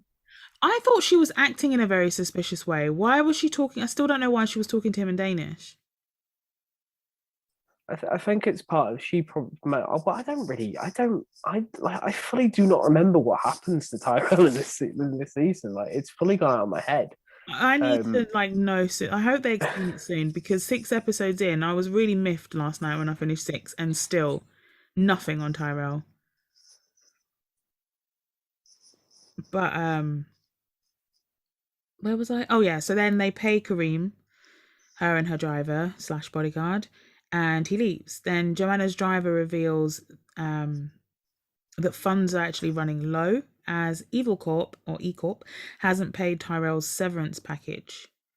Apparently it's not the FBI that's holding the money, it has to actually be E-Corp themselves. So we then go to Angela, who's outside E-Corp listening to she's listening to one of her affirmation tapes in her earphones as one of the guys from the dinner gets escorted out of the building by the police. So that's their artistic way of telling us that she did give in that evidence and dob them in, as was Philip's suggestion, I guess, or with Philip's help. Yeah, I wasn't a fan. I'm going to move on from these Angela scenes because I'm just honestly, even just reading them back, I'm like, yeah, I'm not a fan. Elliot debates whether to reveal what he did to Ray, but Mr. Robot stops him. What the hell was that about? Why would he tell Ray? I don't understand. Did you get that? What was it you told Ray? Just remind me real quick. Well, he was about to reveal what he did, like that he was behind the hack to Ray. And it's Mr. Robot that stops him from saying anything. Obviously, we know that it's just him. I'm not sure. I think it's just that, right, Ray's got this quite trusting nature. You don't really say anything dark, and obviously they've gotten on quite well. You know, the little moments we've seen them together. Like he's someone who's got like a similar philosophy, I guess, to Elliot. What if I do tell him everything about what I did? Krista doesn't even know that much. What if I could talk to someone about this? Maybe he's right. Maybe it could help. Finally unburden me from... You tell him anything, and I will personally find the tallest building in the city and swan dive off of it. Ray has a point. I can't hold this in any longer. It's eating away at me. You confess, he goes to the law. So what? I'm okay with being on the hook. I'll own it all. And maybe it'll even stop Darlene from doing any more crazy shit. At this rate, she's gonna end up just like Gideon. What do you think the Dark Army's gonna do with the knowledge that you're all turncoats? There's no play here. Wanna unburden yourself? Go jerk off. This, it's a road paved with your dead friends and family.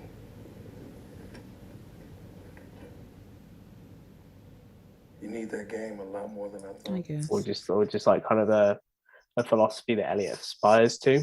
So he Oof, maybe like believes in him, mistaken. kind of trusts him a little bit. I guess. Yeah, maybe that's that. Um, yeah, Angela Scene again, the lawyer. She's trying to convince her lawyer that that working with Philip is the right move and that he followed through because he's provided this evidence on Jim and Saul, blah blah blah. I'm not a fan. Moving on. Krista wants to talk to Mr. Robot. She tells Elliot she wants to talk to him. I wanted to get your thoughts on this because obviously this hasn't been actioned yet as far as what we've seen. But what do you think about that? Do you think that would make any sense, or whether that would be a good watch for us as obviously this TV show first and foremost? Like, would it be interesting if they did actually do that? Sorry, remind me again, sorry. So Krista, the therapist, tells Elliot Yeah. that she wants to talk to Mr. Robot. So it's very Okay, much yeah, like right, what yes, happens when we, I don't know if you watch a lot of shows or movies with people with personality disorders, Mm. but like, or people with multiple personalities. Like, that's one very common thing that therapists say. And I wanted to get your thoughts on whether you think that should happen and whether it would be a good scene to see the robot interacting with Krista. I think there's been moments where maybe Chris doesn't know it, but she has maybe slightly interacted with like a toned down version of Mr. Robot. But I think her interaction with Mr. Robot, she'd regret it. Because I think Elliot can kind of keep at bay like certain things, but I think Mr. Robot will be very critical of Krista. Like, you know that scene where Elliot was like, he basically revealed that he'd hacked her. Yeah. So he went through like a list of all her, not her wrongdoings, but like things that were going on with her. I feel like if it was Mr. Robot she was talking to, he would be a lot more menacing with that and a lot more very tooth and nail with it. So I think it's something that when they ask, oh, I want to sit, like, I know the kind of films you mean, where like they want to speak to the alter ego, and then the alter ego ends up becoming the one in control of the conversation. Yes. I think it would turn like that if she spoke to Mr. Robot. That's kind of what I'm hoping, and that's why I'm hoping it happens, because I would love to see the interaction between Mr. Robot and Krista. Like, Mr. Robot's very no nonsense, blunt, super anti-capitalism, like just his whole demeanor. I would love to see that conversation with Krista, with the types of questions that Krista would undoubtedly ask. I don't know. I just think it would be interesting. I think that would be really interesting, and I really hope they do it. They haven't done it yet. I hope that they do it. That'd be cool. I don't recall. I'll be honest. I don't recall. Oh, it's definitely like it's. I'm not Shattered Dreams so much as it might have happened. I've just completely forgotten. That's fair. All right. Well, then we see White Rose again for the first time, I believe, in season 2. And even though White Rose is just as dastardly, if probably not more, than Philip Price, still my favorite character. I still like White Rose, and I can't quite put my finger on why. But White Rose is speaking to Philip Price on the phone, and Philip assures her that the UN would be voting on something by now. What was this vote on? Do you remember? Because I don't know if they actually made it clear. It was something to do with the hack. Last season there was something going on, but I don't. The UN I would assume they'll go more into detail. Yeah, I hope so. They haven't yet, but they didn't in 5 and 6. But yeah, I made a point to write that down because I was like, wait, the UN's involved in something? What's going on? But anyway, so White Rose switches from the male voice that she uses with Philip when she hangs up and kind of goes back to herself, I guess. Back to Joanne. She pops up at Scott Knowles's office and wants to know what's going on with the severance package, because as I mentioned, it's not the FBI that are holding it up. I didn't write what Scott said to her. Do you remember? Was it anything? I think it was she offers to testify against Tyrell. Does she? I think in the murder trial. What? For his wife, in exchange for the severance money, but he turns it down. Why did I not write that down? I feel like that's important. Okay. Then Darlene's ex lets her know that they are on the FBI's radar. I have a question about Darlene's ex. It doesn't happen till later, but fuck it, I'm bringing it up now because I'm curious. You know, in episode 6, yes, the Dark Army people show up and they argue in Mandarin or Cantonese. No, yeah. Mandarin, I think. It's Mandarin. And the thing is where I was watching it, I couldn't see any subtitles, so I don't know if there were English subtitles provided when you watch it, or supposed to be. I don't know if I was supposed to understand that conversation, but that's by the by. Then they inject something into his finger. They don't inject him. What they've done is there was nothing in the needle. They just stuck the needle and broke it off. Why? So it's like there's like torture techniques where like you put sticks under people's fingernails, because it's like the most painful place you could like jam something basically. So like that needle's like stuck in his fingertip. And so, that's why it's wrapped up when he goes to the F Society club. Because I mean, he probably, like, depending on the length of it, he might not be able to bend his finger properly. Ouch. Okay. Like I think Cisco is like a massive dick. That made me feel a bit of sympathy for him when it happened to him. Hey, I felt so bad. I felt that. Anything involving fingernails, I feel that. It's just Anyway, so yeah, thanks for answering that, even though we skipped forward, but yeah, I just needed to know. I was very confused by that. Where was I? Oh, we're back to Happy Elliot in a way, because he sees a future full of like happy endings for Darlene and for Tyrell, and he shows up and hugs poor Bill. Poor Bill.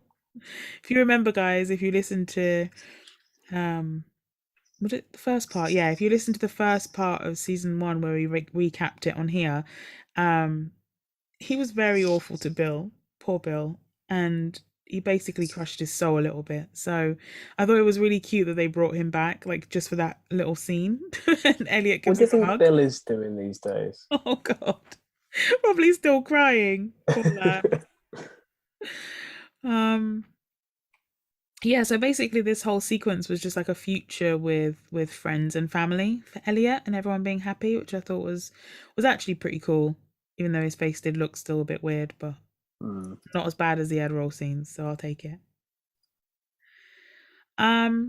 Okay, so then Darlene lets Elliot know that she needs his help. This is obviously now back in present time. And he goes to Ray and offers to help him with the computer problem that he's been having.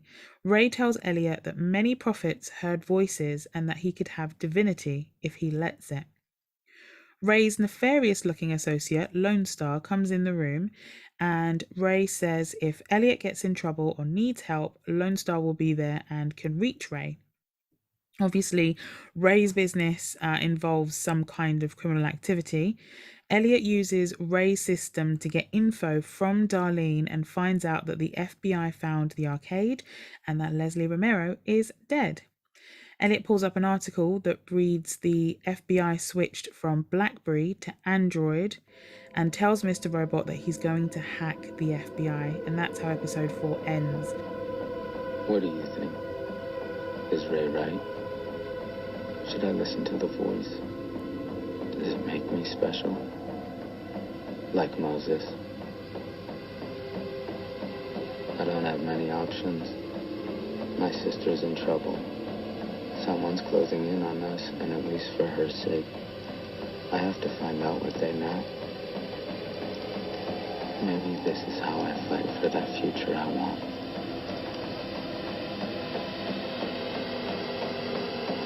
What exactly are you doing? I'm hacking the FBI. So I'm going to go, I didn't research this at all, but I'm going to assume that that is real, that he pulled up a real article for the show about the FBI switching from BlackBerry to Android systems. I'm not too sure either, but I would assume so. I think I vaguely remember something about Blackberries like having like bad security. I'm just gonna Google Blackberries 2016 FBI. Seems like it was something to do with Hillary's emails. Oh, bloody This was hell. like October 2016 though. These were all reported, so I'm not. That would have been like that's before this episode even aired. It would have been. I'm not too though, sure. Surely it would have been information that was available. I also feel like that's information the FBI shouldn't let out. That's what I was like. Why are we telling everyone, guys? Why are we telling everyone what systems everyone's using? How about you just don't mention it? Yeah, like that seems like the one thing they don't want is to just be like, here you go, guys. We're not going to tell you how to get to it, but We're going to tell if you want a head start, here you go. What? You didn't get this from us, but you know, if you get bored one day, here you go. Ridiculous. All right, are you ready for? Oh no, what are your thoughts on episode 4 before we move on to 5?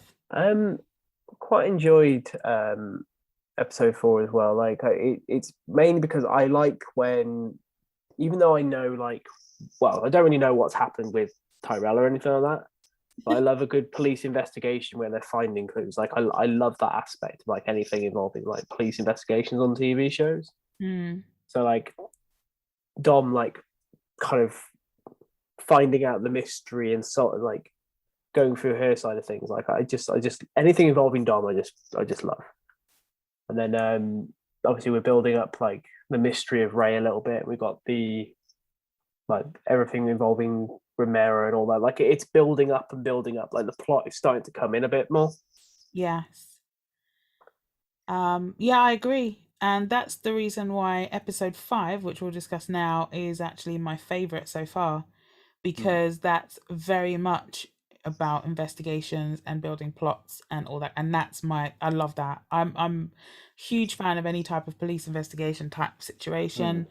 Those types of shows are just very interesting to me. Anything that's a bit of a puzzle is a good time for me. So with that being said, episode 5. So Elliot breaks down the steps to his hacking method, how he bypasses systems and how he avoids getting caught as he is actively hacking the FBI. So then we cut to Darlene, who's broken into Angela's very fancy apartment and tells her that she needs to help Elliot because of her unwitting involvement in the biggest hack of the millennium, i.e. she put that CD in when her boyfriend was blackmailed last season. Darlene tells Angela to hack the FBI to help get rid of the evidence against Elliot and Angela, but Angela refuses because, of course, annoying. You tell my exasperation of her character. I'm trying not to sound biased, but I'm just like, I couldn't even tell. I think it's because I'm tired as well. It's hard for me to hide my disdain when I'm tired. So Joanna is back with her, with Kareem, who threatened to tell the FBI the truth, and he's still freaking out big time. Thinks the FBI knows that he lied to them and that they're like tapping his phone. He's like, I can hear stuff when I'm on the phone, like he's clicking. He says, "Who are you protecting anyway? Some scrawny kid in a hoodie?" And at that moment, I was like, Joanna knows exactly what happened that night. She has to. She has to know exactly what happened that night. It's just that we don't know yet. How she'd know is the bit for me, because obviously she's not been privy to anything involving Elliot with with Tyrell, as far as we're aware in season 1. She was more privy to all the stuff involving Scott Knowles. This is what makes me think, like, this is why in season 1, I obviously know that can't be the case now. Well, I think it can't be the case now. Who knows? In season 1, I was not sure if Tyrell was real. This is the whole reason why. Because I'm like, well, how? What? Because the fact that we only ever saw things from Elliot's perspective until Tyrell, then we started seeing stuff in Tyrell's perspective, and I was like, why are we seeing what makes him special? Why do we see things from his perspective? And it's only because on the news they talk about Tyrell Wellick missing that I'm like, no, there's no way. Like, you know, when certain things happen, and I'm like, no, there's no way. But is he real? No, there's no way he's not real. But is he? Like, that's all I've been doing with Tyrell, because I don't understand what the point of this character is. I'm very confused. I'm confused by the interactions that Joanna has as well, which I don't know. It's frustrating to me.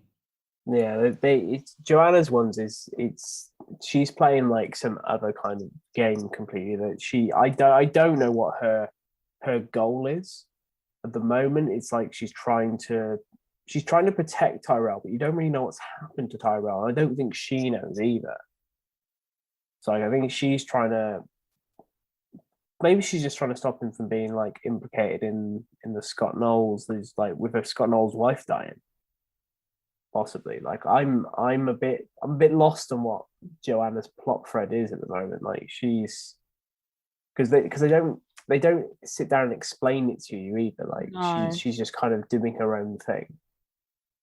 Yeah, very much so, doing her own thing. But she's trying to protect her family. I would say that much, because obviously she, like, even though they seem like they're at odds with each other sometimes, like she definitely loves Tyrell, but like I think she's also maybe trying to protect herself and her reputation. She's absolutely protecting her family, because don't forget, season 1, she induced her own labor. Oh God, yeah. To avoid a conversation between Tyrell and the police happening. Like, she legit stabbed herself up the area to induce labor. Like, she's not playing around when it comes to this. So I'm fully with you on that one. She will do what it takes to protect her family. I just don't understand what's happening. Like, there's a lot that's not really making sense. And I guess it's supposed to be that way because it's building the story, etc. But there's a lot around her that makes no sense to me. But anyway, we're in China. There's a meeting that's happening between the FBI and the Chinese government, and White Rose is mail presenting here, and I believe they're at like the consulate or something like that. And Dom, the quirky FBI agent, brings up the Dark Army in the meeting, and everyone just kind of stops and looks at her. And how they want to see all of the Chinese government's intel on the Dark Army. Of course, at the time, we don't know what White Rose's name is in that moment, but White Rose's character just kind of goes, yes, of course, anything you need. Back in the States, Joanna got her driver / bodyguard person to kill Kareem, poor Kareem. And Joanna gave the most cold-blooded line I think I've heard delivered about why it was important to drug Kareem first before killing him. And she basically says it's so that he'd know why he was dying. Otherwise, they'd be nothing but ruthless murderers. Ma'am, if I may, why drug him? Would have been just as easy to shoot and leave. Killing a man instantly robs him of explanation. He has no time to process his final moments. Now, even though he was paralyzed, his mind was still able to understand why his life was ending. We let him die with answers. Otherwise, we're nothing but ruthless murderers.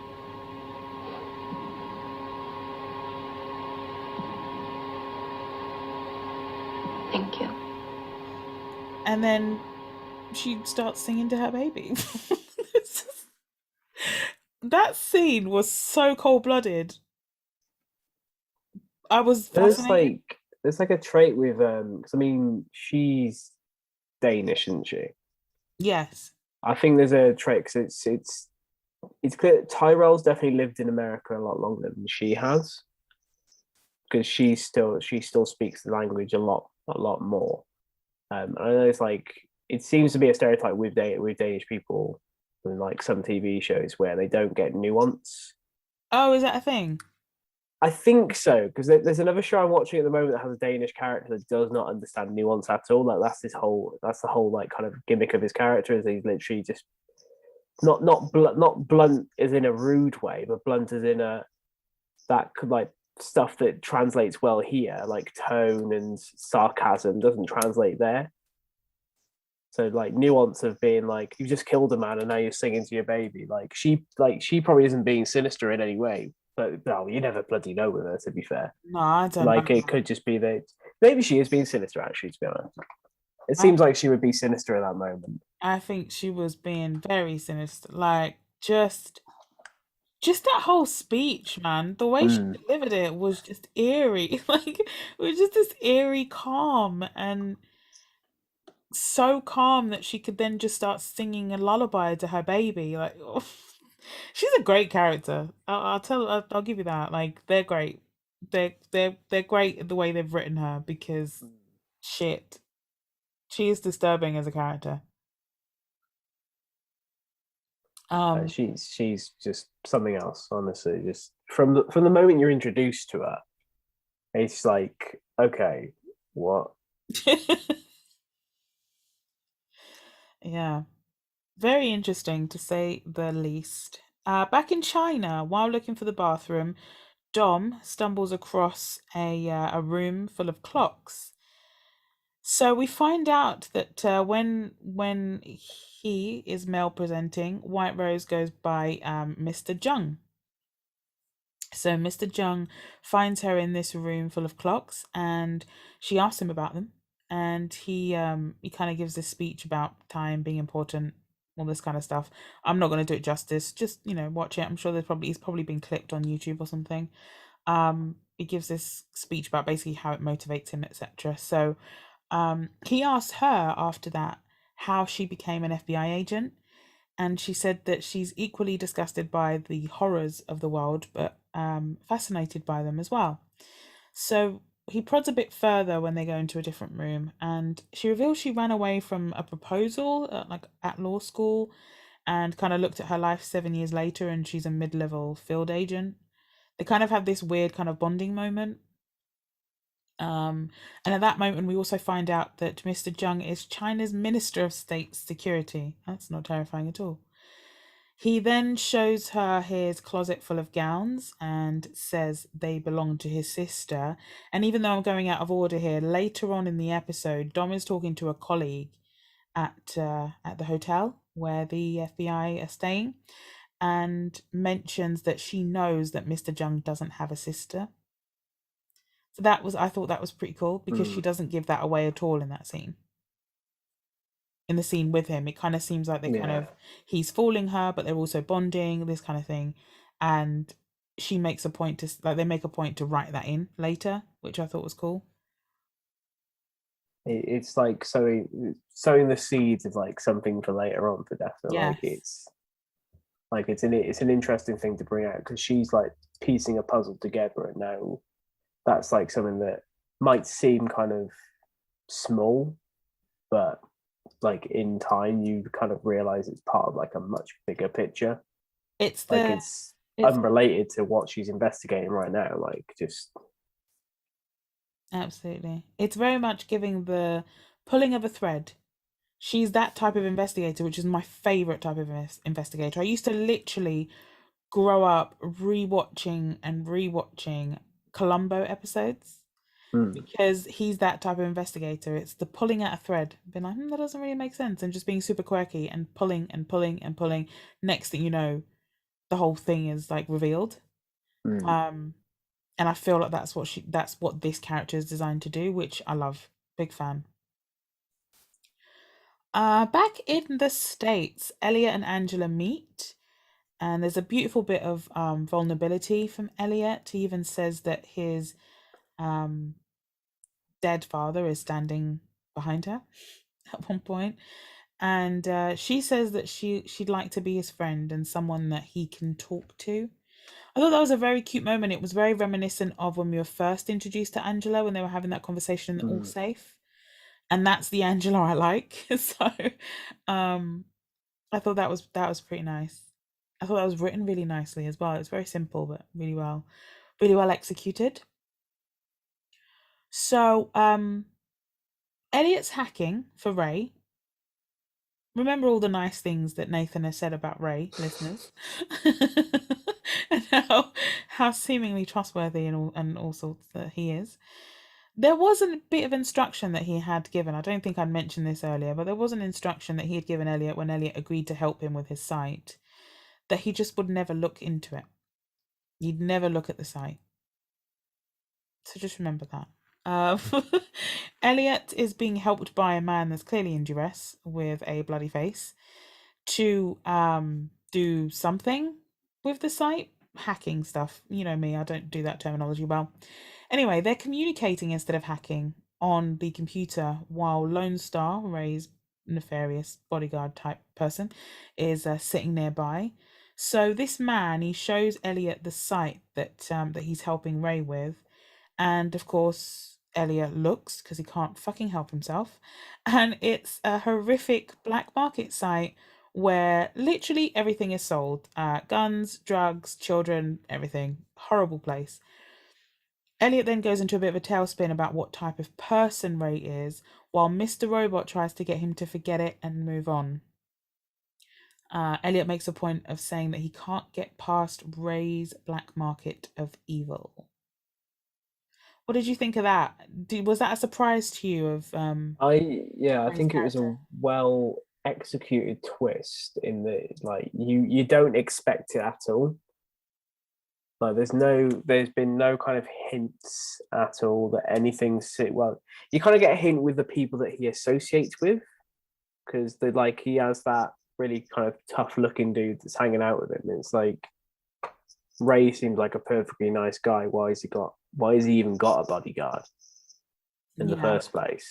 So that's the kind of only hint you get of any kind of sinisterness. And then it throws you in the deep end of who he really kind of is. And it's just unexpected. I think there were certain parts that were unexpected for me. So I was prepared for the guns and the drugs, I'm not gonna lie. Was prepared for it. And was kind of fine with it, if I'm honest. But then it was just like, oh, the child trafficking. Why? Why did we have to add that in? Oh, it was horrible. Yeah. Like, it just was awful. And yeah, that part really did shock me and made me feel very ill. But yeah, the other stuff, I mean, yeah, there's criminal activity. It was clear that it was criminal activity. Lone Star as a character being around it was all giving that you're not doing things by the book. But just how fucking evil it was, no, I definitely didn't expect that at all. All right, well, then we cut away to Joanna, who gets a call that she thinks is from Tyrell. On the phone, she hears, because the person doesn't speak, but she hears a fire engine alarm that she can also hear outside of her home, and she kind of rushes out, but can't see anyone. But the fire engine kind of goes by. You can see it in the distance, but she can't see anyone, which makes you think that if it is Tyrell, he's outside the house at that moment and then disappeared or something. I don't know. This Tyrell storyline is getting on my nerves. I want to know what's happened to him. I want to know where he is, what's going on. That's just it's one thing I will say is it doesn't seem in his nature to do that kind of thing to Joanna. That's true. To me, but like I said, they're never really at odds with each other, really. Like, you feel it's for some reason when I think back on them, I feel like there's a lot of conflict between them, but there's really not. Yeah, like, they're both on the same wavelength with like the goal they have. I guess. Yeah, that is weird, actually. Now that you mention it, it does feel a bit out of character for him to do that. Maybe that wasn't him. Maybe it's someone playing with her. Who knows? Who the fuck knows anymore? Who even knows with this show? Okay, then we cut to Angela, who's being very sneaky. She's switching cabs. She then gets on a subway. She's like worried about being followed. She's doing all of these super sneaky maneuvers to get to this destination. We find out that the destination is the F Society hub. She's gone to meet Darlene, and it was actually Darlene's instructions. It was her route that Angela followed. So Angela then walks into the new F Society hub and sees the team. I think it's just Trenton and Mobley. Yeah. What his name was? Yeah, Mobley. Sat there kind of just staring blankly at her, which was funny. And the episode ends with, so remember I mentioned before the hotel that the FBI is staying in China? Mm-hmm. The episode ends with some gunmen turning up and shooting up the hotel. Literally just very violent. It was very violent now out of the blue, because she was literally in the middle of a conversation with that woman, and then the woman got shot in the head. It was just a bit much. But yeah, there's a bunch of shooting happening, a bunch of FBI getting killed. Dom kind of rushes behind this bar bit, and she kind of hides there. She manages to shoot one of the gunmen in the leg, and then as she turns, because the camera stays with Dom, so we only see what Dom sees. We can also hear what's going on. But the camera pans with Dom as she looks around the bar, and she can see the gunman's on the floor because he shot her in the leg. She shot him in the leg, and he just shoots himself in the head. Which, that's normal. And then there's another gunman. There's a second gunman who basically has her cornered. She has her gun, but he obviously has some kind of automatic weapon, and I think she's like the only one that's alive left in this hotel. And then it cuts right back away to America, where Ray's guys have snatched Elliot up out of bed, and it's clear that Ray has had the guy, that man that was in distress, who showed Elliot the website, killed. And Ray tells Elliot, "I told you not to look." And that's the end of episode 5. Very dramatic end. Don't they have that guy's finger? No, it was his rat tail. Oh, that was But yeah, with a with bit like of a scalp, and there was dripping. Like they made a point to add the dripping side effects. It's like, yeah, that guy is dead. That guy's very dead. That's worse than the finger, Jesus. I know. You'd always prefer the finger, but that was like a bit of scalp with some hair. It's Lovely. Something really impressive about the show is like it has its violent moments, like that show, it's like that shootout, but they never go like anything over the top, violent, gory. But the moments they do are like you don't see the act, you see the aftermath of this kind of violent thing that's happened, and you just kind of like they're really good at bringing that horror into things, outright showing the violence. Like it's. Ugh. They're good at making you jump. Like they'll not even jump because it's not a jump scare, but they will make you gasp. Like they will shock you. Like the fact that she was in the middle of that conversation with her colleague in that hotel. Dom was in the middle of the conversation with her colleague, and it was just after she'd said about, oh, Mr. Jung doesn't have a sister. Then it's like they're just having a normal conversation, grabbing coffee from a bar, and the woman she is talking to literally gets shot in the head. There are moments like that where you're like, whoa, like I was just watching a show. What the hell? What's just happened? But yeah. So thoughts, episode 5. As I mentioned, episode 5 was my favorite so far. So again, great episode. Like it's building more plot, which is what I love. Like my main issue with like season 2 was that I always found it to be a bit slow. But I think it's because it's got 2 extra episodes. I until now didn't consider episode 1 and 2 to be finishing off series 1. Yeah. Now with that in mind, I can see that it does move at a more normal pace. Mm-hmm. Like the reveal on Ray kind of shows that they can still pull off those twists after like how masterfully they managed to do the Shayla thing, the Darlene thing, the Mr. Robot thing. Like they can still they still have that ability. Like and especially when you're going to be looking hard for that now. Once they pull the rug out from you that many times, you're going to be looking hard for anything you can really now. It is one of those shows where they've written it in a way and they've shocked you enough that you're going to just be looking for clues constantly. Always. And they build up a lot build back on a lot from like stuff in season 1 in this one as well. Yeah. So like you got like Andrea being brought in because of the All Safe CD. You've got the parking attendant thing, like that kind of, which didn't even feel like a plot line you really needed to think about. In the I mean, I previous didn't season. even realize that Kareem was the parking attendant. It was that subtle. So, Which they've done that a few times. They've done this quite subtle thing of having a character that you've not really thought about come in and just bring them into the fold somehow. masterful bit of writing that. Very good. And the only thing about it is, right, Minister, I've been pronouncing it as Zhang, so I'm not sure Zhang. exactly how it's Zhang, right? Yeah, Minister Zhang is him showing Dominique the dresses as if she wasn't going to mention that to someone. See, this is the thing. I don't know if it was a moment of him being cocky. Because that was my first reaction was, oh, he's cocky. He has those moments for definite of like cockiness where you could think he would pull that move thinking, oh, I'll get away with this. Be right under their nose. But then if you think about it, why wouldn't he if he is behind the shooting? Because she's of course, yeah.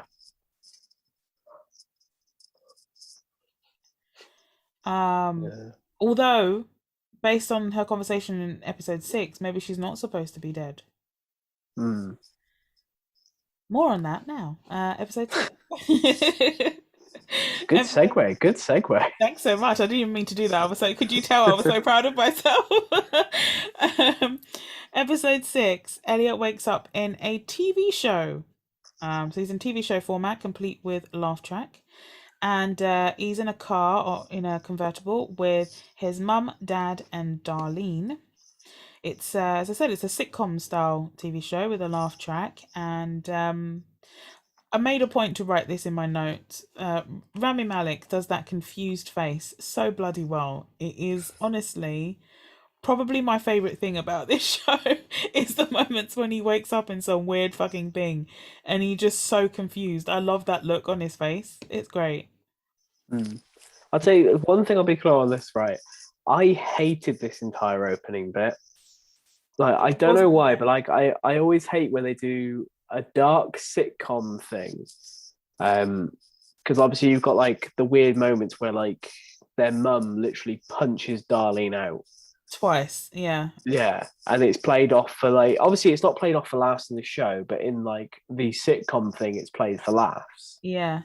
It reminded me of, have you ever seen Natural Born Killers? No. So it's a really trippy movie, but it's Woody Harrelson and Juliette Lewis.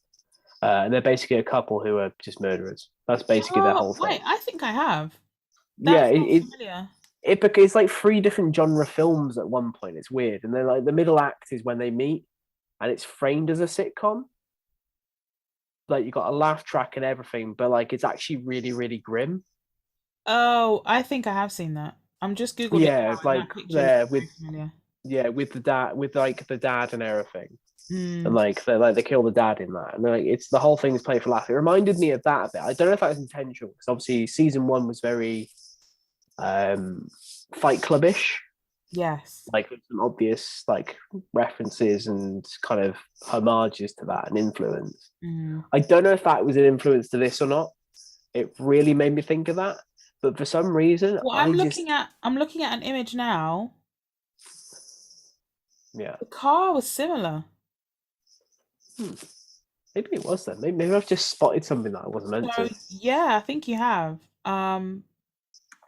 The car was similar looking convertible, so might be onto something there. Possibly, because I know that I think it's meant to be like the same car that they have as when Elliot's a kid. Because I think there's a scene in this one with Elliot as a kid. Yeah, but that's not the car. Oh, it's not. It's a different car, is it? On that bit? Different car, yeah. Oh no, I'm talking shit. Then never mind.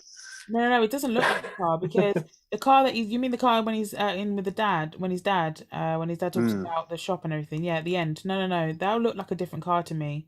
Maybe it's because the roof was up, but it did look like a different car to me. I could be wrong. Oh, that was a beautiful scene. I can't wait to talk about it, but it was right at the end, so I'll get there. So we're in this sitcom thing. They're in this convertible car. Someone's banging in the boot of the car as Elliot and his dad are talking. Turns out that it was a blindfolded and tied up Tyrell Wellick. Confused. For some reason, Gideon shows up as a police officer in this weird, clearly a dream that Elliot's having.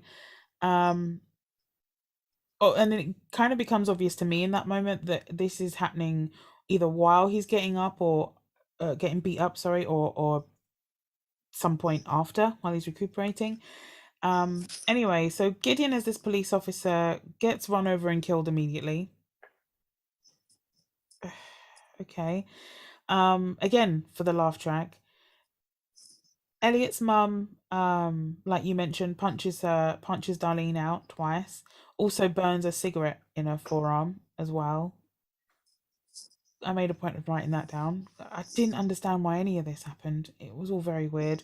But then Elliot was having a conversation with his dad in this dream thing about how his delusions basically protect him from reality. And just kind of as he's having that realization, he then wakes up in this kind of makeshift hospital with Ray giving him a speech about his dog and some other stuff. Was there anything poignant in that? I'm sure there was, but I didn't write it down because it was just very long-winded for me. I think it was just a case of Mr. Robot was basically protecting Elliot so that he didn't. Essentially, it was Elliot's off in this kind of like fantasy world, and Mr. Robot's technically the one being beaten up. Yeah, no, I got that. He's helped Elliot shut that bit off. I'm sorry, yeah. Yeah. The speech that Ray was giving when he woke up. Do you remember? He was talking about no, I don't remember. Dog and something else. Oh yeah, he was talking about caring for his dog, wasn't he? It was like the vet, and I think he was trying to explain that's where they were. I don't know. I didn't really understand it, and I just was like, let's move on. I don't remember the full transcript, but I vaguely remember the speech. But I couldn't say what it was focusing about. I didn't know if there was something in there that was like a gem. I'm sure because of the way they write this show, I'm sure there was, but it just went over my head maybe. But yeah, I'm definitely with you with the whole Mr. Robot kind of giving Elliot this safe space in his mind almost, so that he can endure horrible things, and it's almost like Mr. Robot's taking his place. Yeah. I love that, and I love that gets explained more in the episode. So at F Society, Angela is being taught how to hack. This was a very funny couple of scenes for me because it was obvious how everyone was just like, oh, why have we got to teach her how to hack? Like it was so funny. And Mobley was just kind of like, okay. That was funny to me. It's that kind of contempt you get where you've done something so much that when you go to show someone it, you every single thing you've got in your mind of, oh, I remember when I started doing this, I was quite slow at it. That goes out your mind. You're like, why don't you know how to do this already? Yeah. Why don't explaining it once is enough? You're like, come on, don't be ridiculous. You should know how to hack by now. I've shown you it once. Come on. I'll tell you what, though, she did a better job than I bloody would. If someone was trying to explain that to me, I'd just be like, look, if it isn't friggin' HTML to build a MySpace page and make it fancy, I'm out. I can't do it. It's just not for me. Okay, so yeah, then we see that scene with the Dark Army. I thought that they'd injected something in Cisco's finger, but no, it was a torture. Literally just, I think it's like one of those Chinese torture things. Like I know it was like something about bamboo under the fingernails or something. You ever heard of like that kind of thing? The what? Say that again? Like bamboo under fingernails, something like that. I think it was like an old kind of yeah. I think it's like something like that. Like God. But it's it's just like it was like in his fingers. Like I think it's a case of he won't be able to bend his finger depending on the length of that nail. But like that thing is gonna just fucking it. It's like a massive splinter basically. Well, that will explain why his finger's all wrapped up when he goes to the F Society hub. Now, that interaction with Angela and Cisco, obviously Angela recognized him with the whole CD thing. Now, she acted like she didn't, Was that for Darlene's benefit because it was clear that Darlene didn't know that they knew each other? I think so, but has she ever revealed that? No, she did reveal to Darlene the like what Ollie ended up doing, didn't she? Darlene knows about the CD because she mentioned it to her. Yeah, yeah. Like- So I think it was more a case of she just didn't want to. It was your boyfriend that did it, kind of thing. Like I'm not sure really. I don't understand that because I don't know what the logic is in that. one, if Darlene knows about this, like, because Darlene definitely knows about the CD, she brought it up, right? When she broke into her flat. So she knows about the CD. She doesn't know about the origin of the CD. Why wouldn't she know about the origin of the CD? Because the CD clearly came from the Dark Army, who she asked to work with them, as in F Society, and she knows that Cisco is the go-between for the Dark Army because she went to Cisco. So why didn't Darlene know? Why was Darlene shocked? Because she was like, oh, what's this then? Why was she shocked? And then, like, what? Unless, That like, just kind of threw me a little bit. I feel like unless Cisco didn't know they knew each other. That seems like it'd be plausible. Like, maybe. But then that's a thing for. Oh yeah, I guess, because then who would tell her? But then why did Angela pretend not to know him? I don't know, I'm man. not sure on that one. I feel I've like already that's thought about important that one. because it didn't make sense. I feel like that's important. Why is that? Why was that thrown in there? Why was that awkwardness and that thing thrown in the right? It can't be for nothing, you know? Yeah, that one's got me puzzled now. I don't know. Again, it could just be me overthinking because that's what this show does to me now. So, so that was a weird little scene at the F Society hub. Anyway, Dom is trying to convince her boss that the Dark Army was behind the terrorist attack. That's what it's being labeled as. And that, it was the Dark Army that actually got her colleagues killed. The basis of this is that both gunmen killed themselves. So that's how we as the audience find out that the second gunman also turned the gun on himself.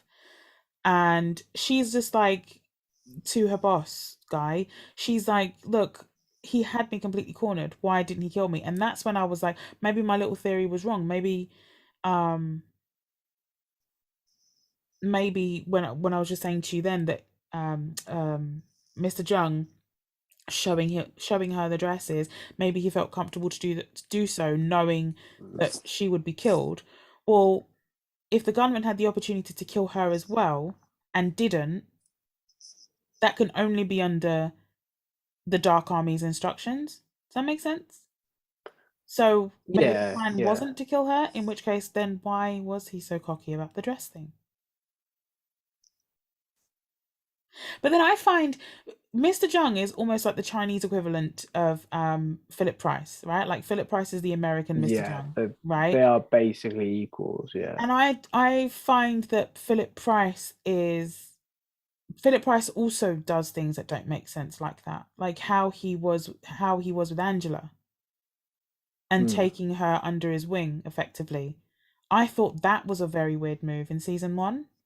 And that's probably just a very, like, if you're that level, if you have that much power and you have that level of arrogance and cockiness, you're probably going to do stuff like that because who's going to hold you accountable?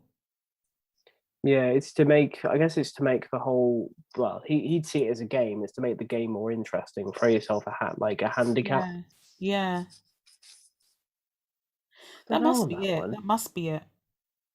Unless in like a way, rich and powerful people get bored, don't they? They do this type of shit all the time. Yeah, because like part of me is like in the way that like Philip's taken Angela under his wing. I was going to say like maybe Zhang wants to take Dom under his wing, but no, that wouldn't make any sense. He wouldn't. Yeah. He wouldn't.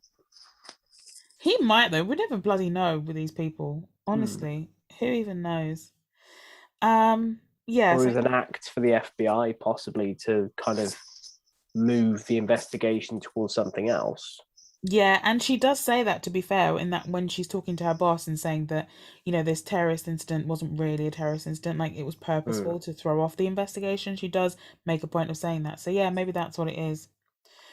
All right, so Angela's now at the FBI building. She's on a floor she's not supposed to be on, and she's carrying out the instructions as is being dictated to her in her ear by Mobley and Darlene.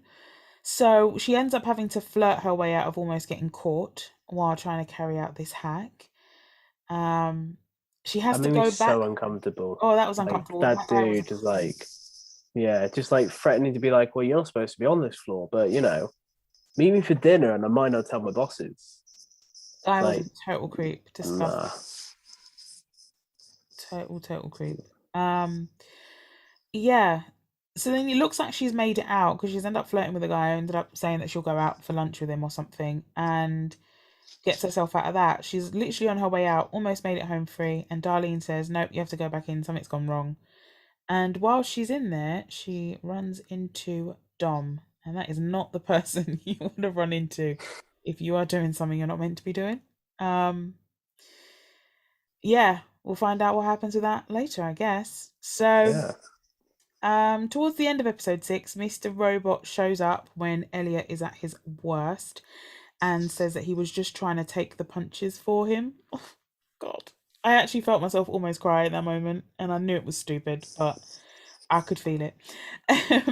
Elliot thanks him and hugs him, and it cuts to a scene from when Elliot was younger in the car with his dad after Elliot had clearly been in a fight or something at school. He had a massive bruise on his face.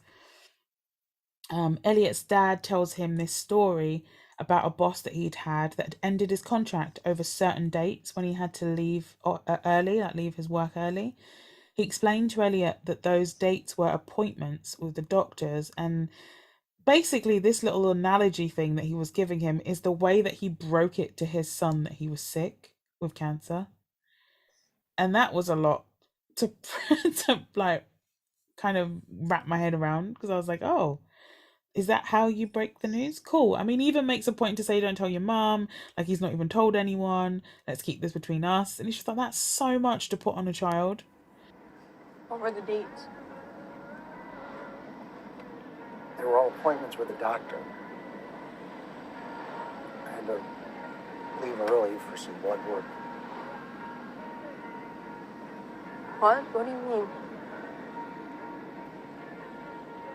I'm sick, Elliot. That's what they're telling me for a while now. I've been trying to keep it from everybody. My mom, Darlene, work, you.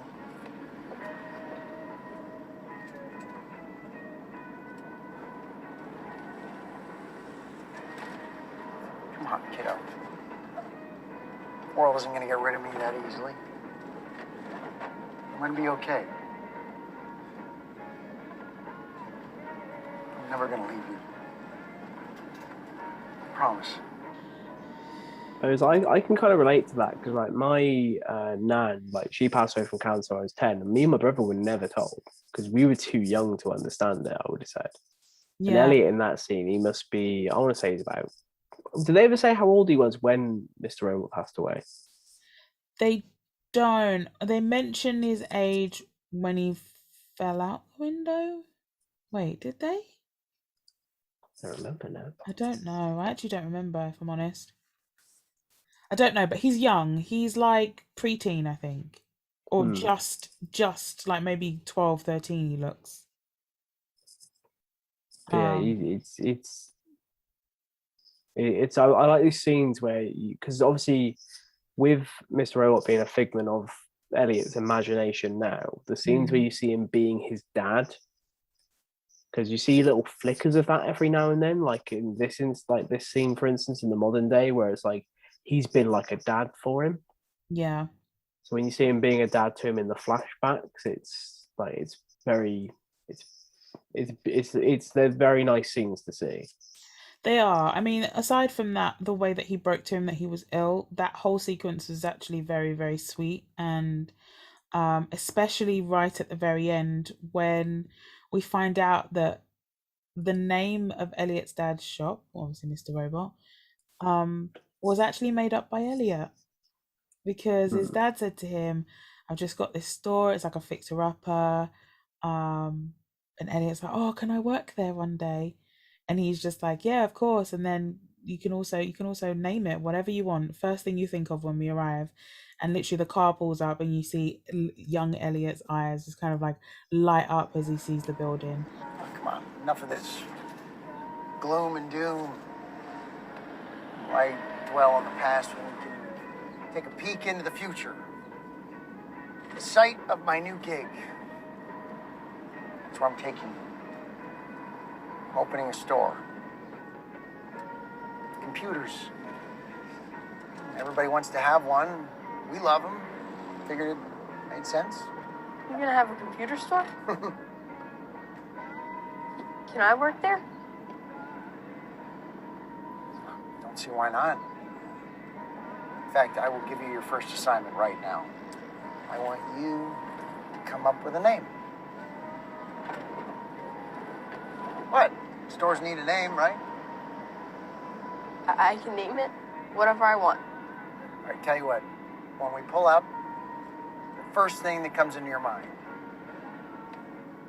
that'll be the name. Really?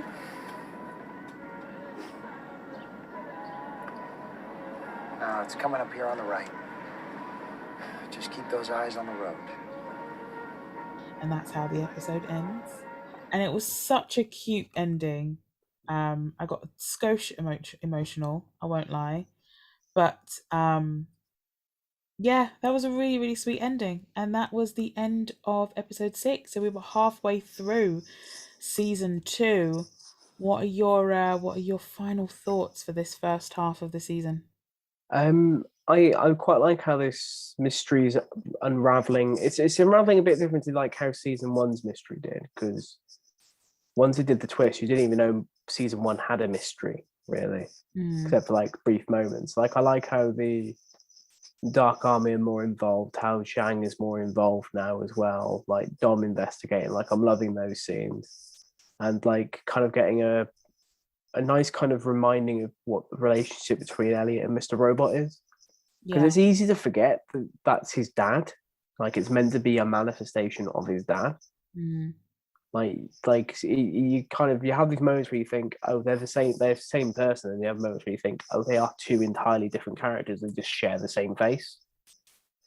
Like it's nice to have those moments of it. Like I don't quite know why I don't like that sitcom opening thing, but I think it's just because obviously we're meant to be horrified by the things that are played for laughs in the laugh track, but I think that bit just, I don't know, it just bothers me. Like it's like I'm taking it too seriously when I watch that bit.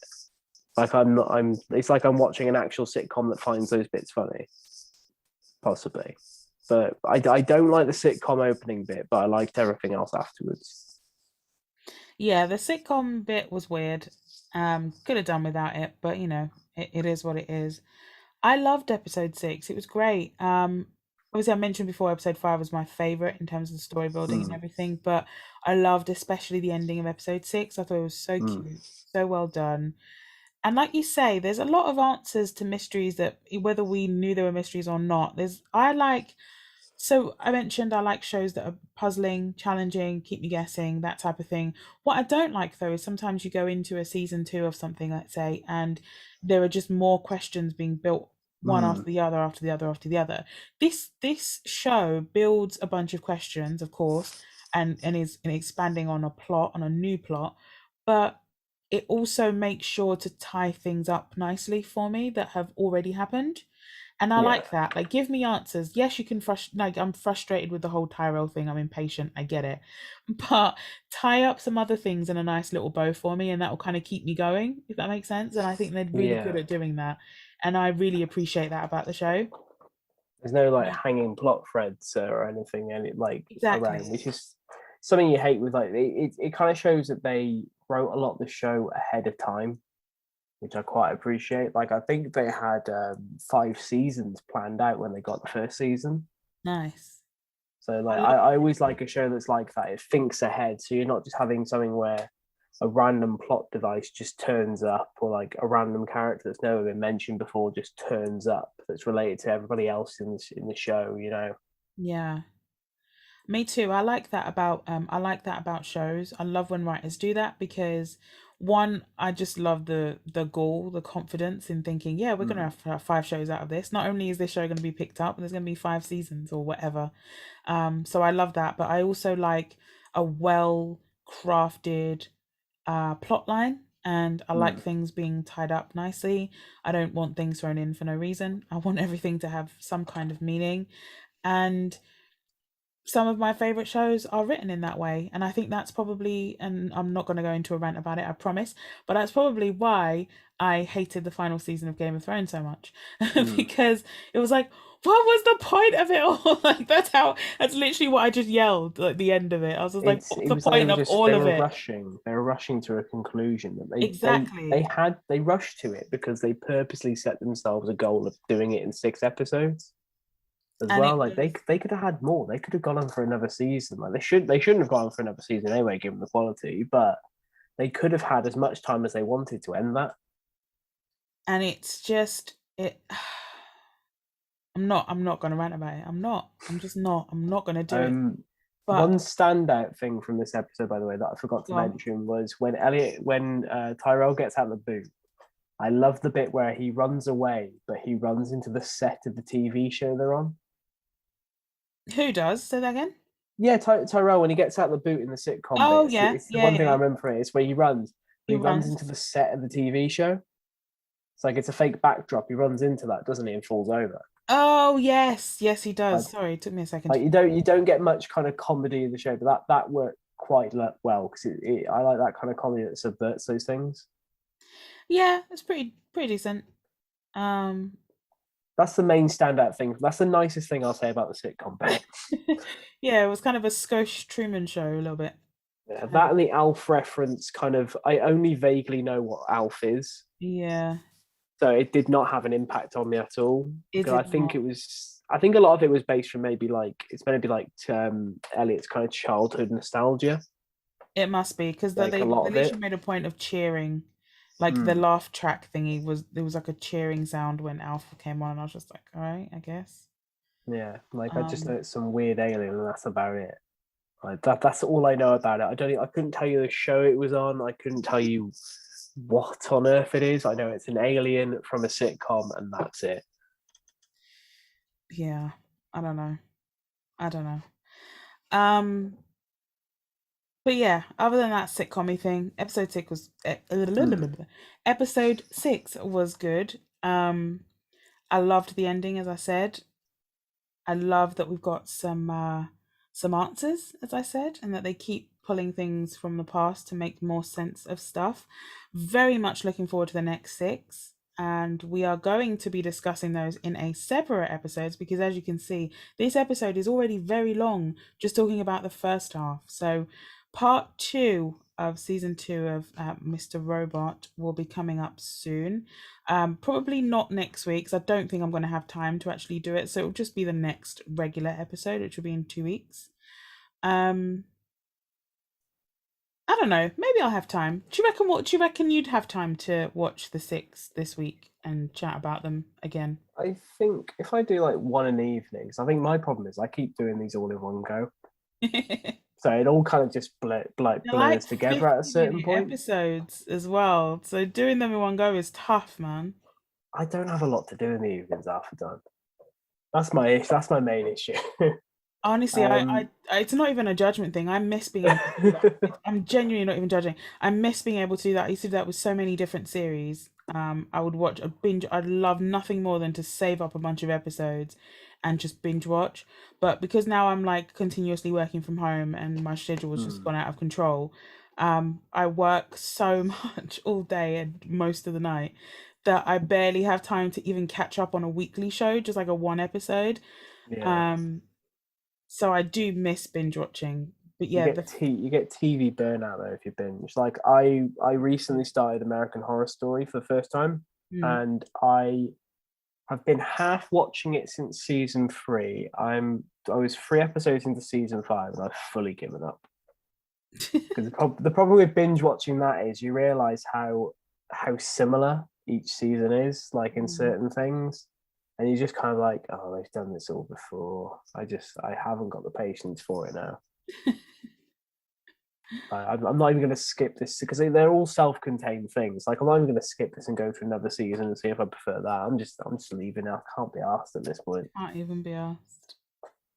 Well, all right, let's do this because I want to wrap this up because I'm actually excited to watch the rest of the season. So if I give myself like basically 2 weeks to watch it, I know I'm going to end up just like not watching it for ages, and I kind of want to force myself to. So should we say we'll do an episode a night and we'll try and get this done? Yeah. And I'll reconvene so we can put this out next week. Part 2. Yeah, sounds good to me. Sick. Okay, cool. All right. Well, thank you for joining me, Nathan, and passing part 1. Listeners, thank you so much for listening. And if you like this episode or any other of the Pod of Mercy episodes, please rate us on iTunes. Give us 5 stars, please. Thanks so much. Share it with a friend and all that good stuff. And we'll catch you next week for part 2 of season 2 of Mr. Robot, breaking it down with my special guest co-host, Nathan. Nathan, anything you'd like to promote before we go? So just Twitter and Instagram like I normally do. So my Twitter is Nathers Jones, so Nathers Jones, which is, if you can't spell that, then don't bother. And Nathunk is my design Instagram, so I do like a lot of kind of like flyers and things for different events, album covers. So if you want to see my design work, it's Nayfunk, Nathunk on Instagram. Perfect, and those will be linked in the description box as well. So thank you for tuning in, and we'll see you for part 2 next week. Bye. Bye.